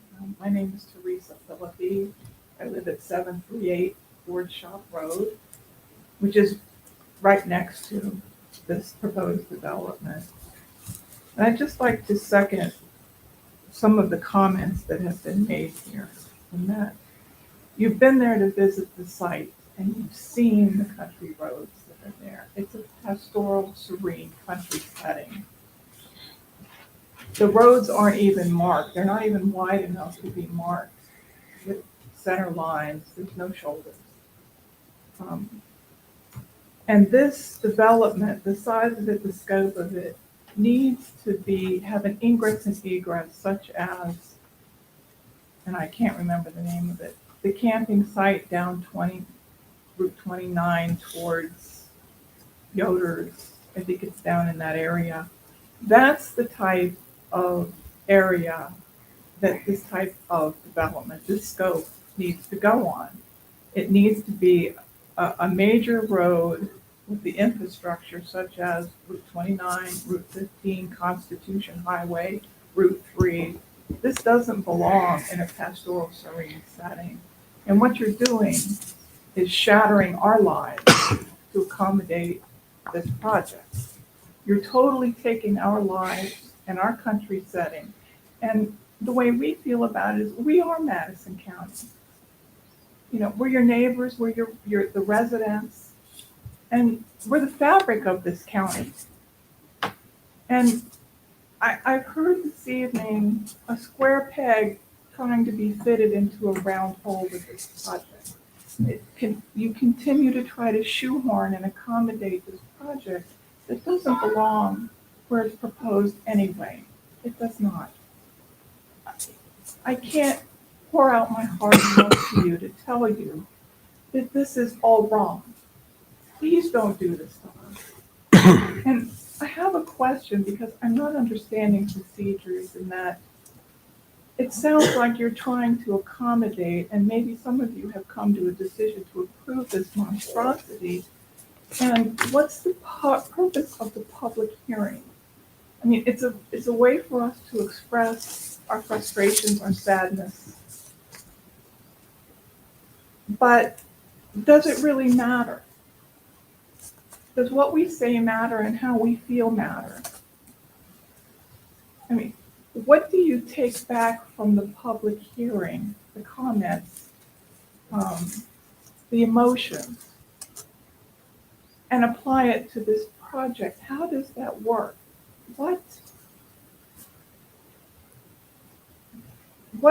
How much do we factor into the approval of this project? I mean, I've watched the proceedings and thank you for allowing us to attend, but where do the residents come into this approval? And I'm being heartfelt and I'm trying not to cry in front of you, seriously, but this is all wrong. And I'm looking at the legal standards of the Madison County zoning ordinance when applied to case number SU-11-22-31. And I know a lot of this will come up at the public hearing, but items B, C, E, and G are a big fail as an application to this project. You fail on B, on C, not you, it fails. Test B, test C, test E. Sorry, got disconnected. It does. It's a big fail. And I know as much as Mr. Helmy would like to go forward with this, Mr. Helmy doesn't live here. Mr. Helmy is bringing people out to make money. Maybe he wants them to enjoy the countryside, but you're letting them take away from us. That takes away from us. If you have 70 units there, you have the probability of 70 trips in and out of there a day, but that's 70 in and 70 out. That's 140. Now you've got trucks coming in to get food service trucks, trash trucks, other service vehicles to service various areas of the project. You've got all these trips up and down this little country road. And what you're taking from us is our peace and quiet, our serenity. And you're really taking it and just ripping it from us. So my husband and I will no longer be able to go out and sit on the front porch in morning or evening because we have a constant stream of traffic flowing by.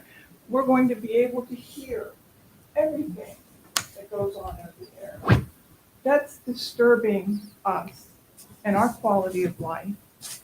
And we can sit out on our front porch and hear the people up the road talking in normal voices is how much the sound travels through these hills and valleys. It's like a amphitheater. And so you're trying to put a project in here that doesn't belong. And I'll be here for the public hearing, and I'm sure a number of people will. But again, can you please tell me how much impact we as residents have on this project when we express ourselves at the public hearing? What do you do with this information? How much do you take it to task or to heart? How much does it really matter? Can you explain that to me, what the process is? Can anybody explain it to me? No, I can tell you that we do listen.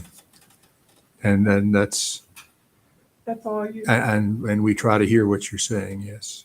But above and beyond that, is it just a meeting for us to vent, for us to come in and share our feelings? Is this just a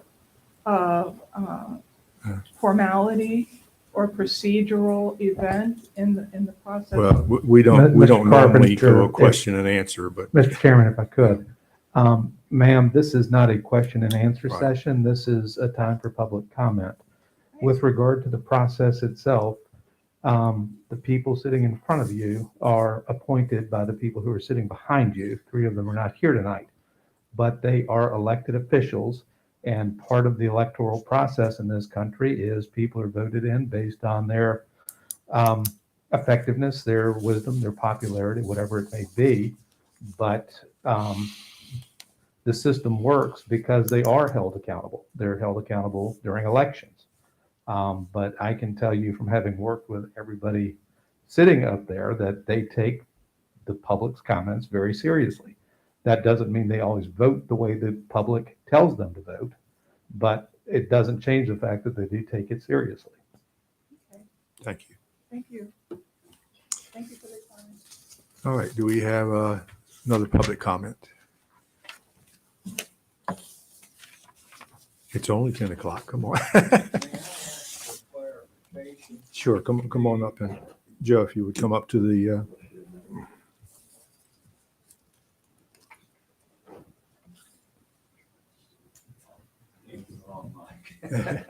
All right, thank you. This is just a question mostly for Mr. Webb. You said next Friday, I assume by that the 28th of October, or is that the 21st, which would be this coming Friday? It's the Friday before the joint Next meeting, Friday. right? It's 28. It's the 28th. So 28th, yes, sir. Will be when the revised, Full packet will be available. right, Yes, with sir. the conditions for the special use permit, with the changes that have been suggested this evening. Yes, Okay. sir. Yeah, I wasn't sure from what he Right. said. So that means basically 4 days, 5 days to have a packet. Yeah. All right. Before Thank you. Any other public comment? Can I say one more thing just because I forgot?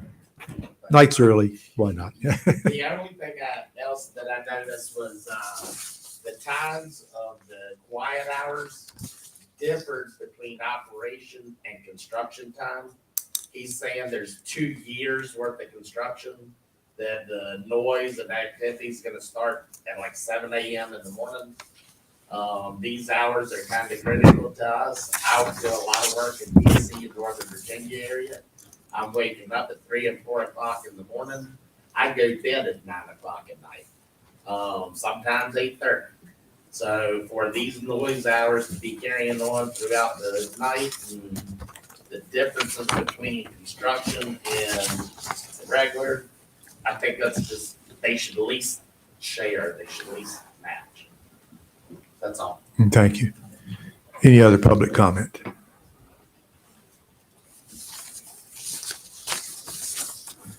Mr. Chairman, Yes. if I could, Ms. Atkins brought up two things that I don't know the answer to, and I'd like to have Mr. Helmy address. Is this operation going to be seasonal or not? Is it seasonal or not? Based on the market analysis, it's going to be seasonal. It is Yet- going to be seasonal. Yet I have to say, it's a business decision. If we find demand in the winter, we would want to extend the season in the winter months because it's more business. And as long as we are abiding by the conditions and respecting the agreement that we did with the county, then if there's an opportunity, we would take it. So- And that would be like Christmas time probably. But based on our analysis, Mhm. demand is very low during December, February, and March. But you're not prepared to say we will close from here to here. I would rather leave it to supply and demand. Okay, I'm just asking the question. That was a good question. I remember that from early on. And the other thing that Ms. Atkins brought up, which I had also written down, is a decommissioning plan, if you will. I think I remember you saying early on that you had a plan for if this operation did fail, you would, it would come in and return the land basically to what it was before, or am I I mean, the way it's designed and the way it would be constructed wouldn't cause a big financial, burden on us to Yeah. return it because I'll be removing tents and platforms, and really the foundations for these tents are very shallow, so I don't have a problem with that. The only heavy lift would be the lodge, but the lodge? And okay, and the rest of the structures are prefab structures, so removing them is not a problem. Yeah, the lodge is really located very close to the road, and it's on a very low elevation, so I don't believe it will be even visible from the surrounding properties. It will be only visible to the family that is selling the property. But if I would be happy to commit to removing all these light structures from the property if need be. if it came to that. Yeah. So I guess I don't remember. So does each of the 70 units has, how does it hook into the sewer? Is there a sewer line coming from that unit to the sewage treatment plant, or does each unit have its own little septic tank and drain field? So we would have several septic tanks across the property. So it would and all these be fields, funneled into and those. then we would have a distribution system that basically takes it where from the there. flow goes down to these pre-treatment subsurface systems to be treated and go through the leach field. So yes, there are the distribution systems. There is a piping system Okay. that connects all these tents, but that's subsurface distribution system, not a parent. I mean, so I Correct. mean, worst case scenario, if the property goes belly up, Yeah. these won't be visible to the public. Yeah, I was just getting that. But if I put a plow behind my tractor, I'm going to dig up some I don't know. dig up I don't some know that hill. pipes. Okay, whatever. All right, that's all I got. Thank you. Sorry, Mr. Okay. Chairman. Any other public comment? All right. Any other board of supervisors comments? Hmm. Do we have Nothing anything here. else on the agenda since? You got No, I'm good. Thank you. Okay. Since Ligon is not here, did he leave any information about the comp plan? It is here, Yeah. Mr. Chair. And I have two additional things for tonight. You have, and this is going to be included as a discussion item for the Board of Supervisors on Tuesday. Give me 1 second. It has to do with your comprehensive plan committee. Uh-huh. Maybe easier if I just pull the agenda up so that, and I'll get it on the screen here in a minute. And Ligon is here with us via phone. So that, Yeah, we're moving. Jonathan's just about to tell us about the comp plan kickoff meeting.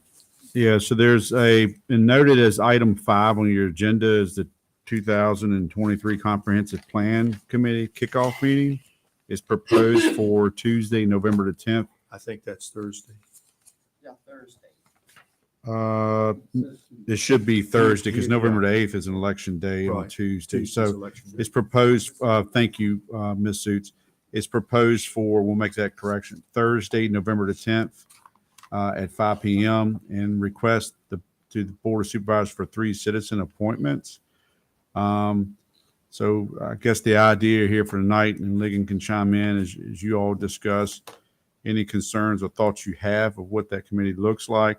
There is a recommendation or suggestion there by staff to maybe consider 3 citizen appointments.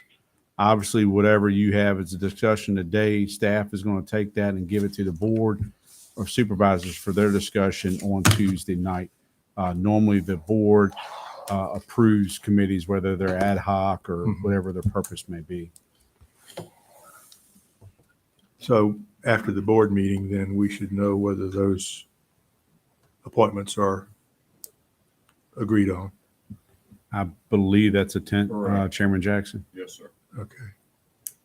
Mr. Weekly, this committee won't have any voting power? Ligon, can you speak to the plan of this committee? Sure. Those This three. is just an idea that I came up, I think Supervisor Dawson has thought about it, and again, I've seen it done in other places. We have 4 people from the Plan Commission that have stepped forward, that they'll be on the committee. And I just thought that, you know, I just said 3, it could be 4, it could be 5. I think we probably don't want to get much larger than maybe 7 or 8, but, you know, the idea is if you have some, you know, and this is just a recommending committee. So it's, you know, just like the Plan Commission, just an ad hoc committee, like Jonathan said, that the board would appoint, and even the 4 plan commissioners. So my thought is, if you can think of someone in the community, I know there have been a couple names that I've shared with Clay and Cardi and Jonathan that I think would be pretty good folks. So if you have someone that you know that might be interested, or someone out in the public that's listening that might be interested, I would just contact Jonathan or maybe someone on the board, and you know, maybe at that October 25th board meeting, we could just sort of say, you know, here are the people, here are the 4 plan commissions, here are the 3 or 4 people from the public that, you know, have shown interest, and you know, the board could just sort of bless the folks who are on it, and then that comp plan committee can move forward.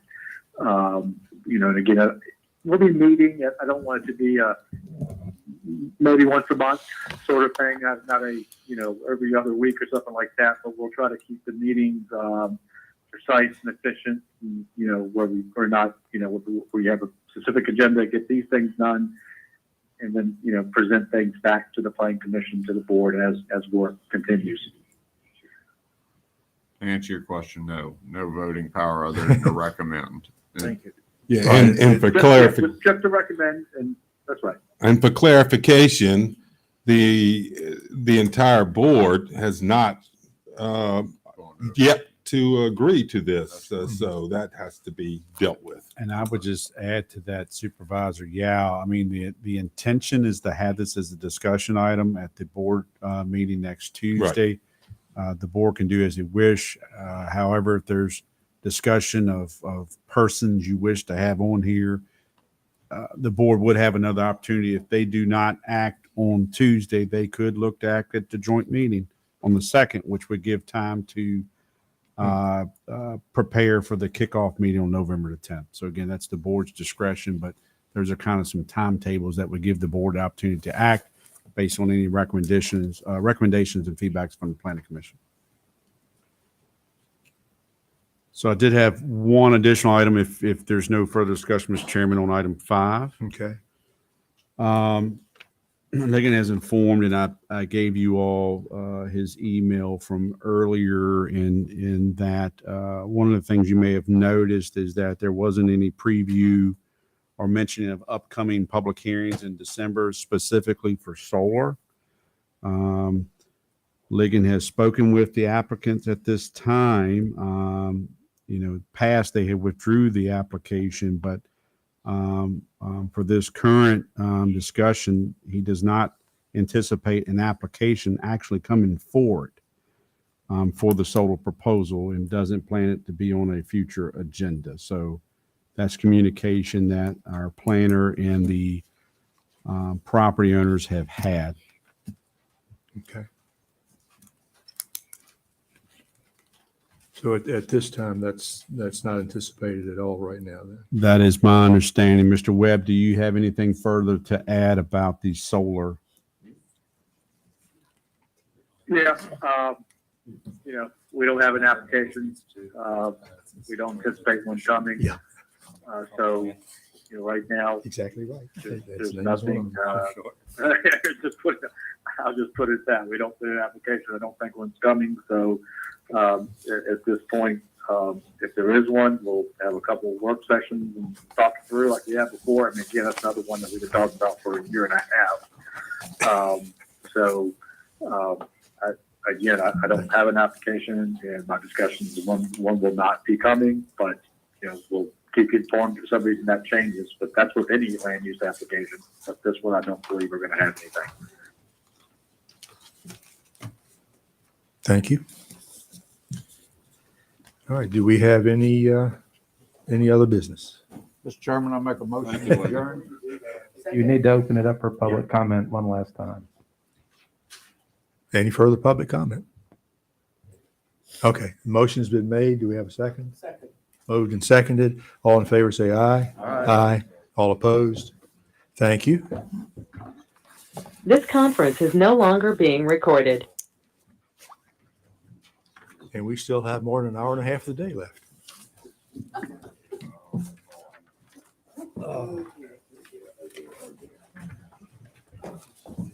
Steve, could you grab that?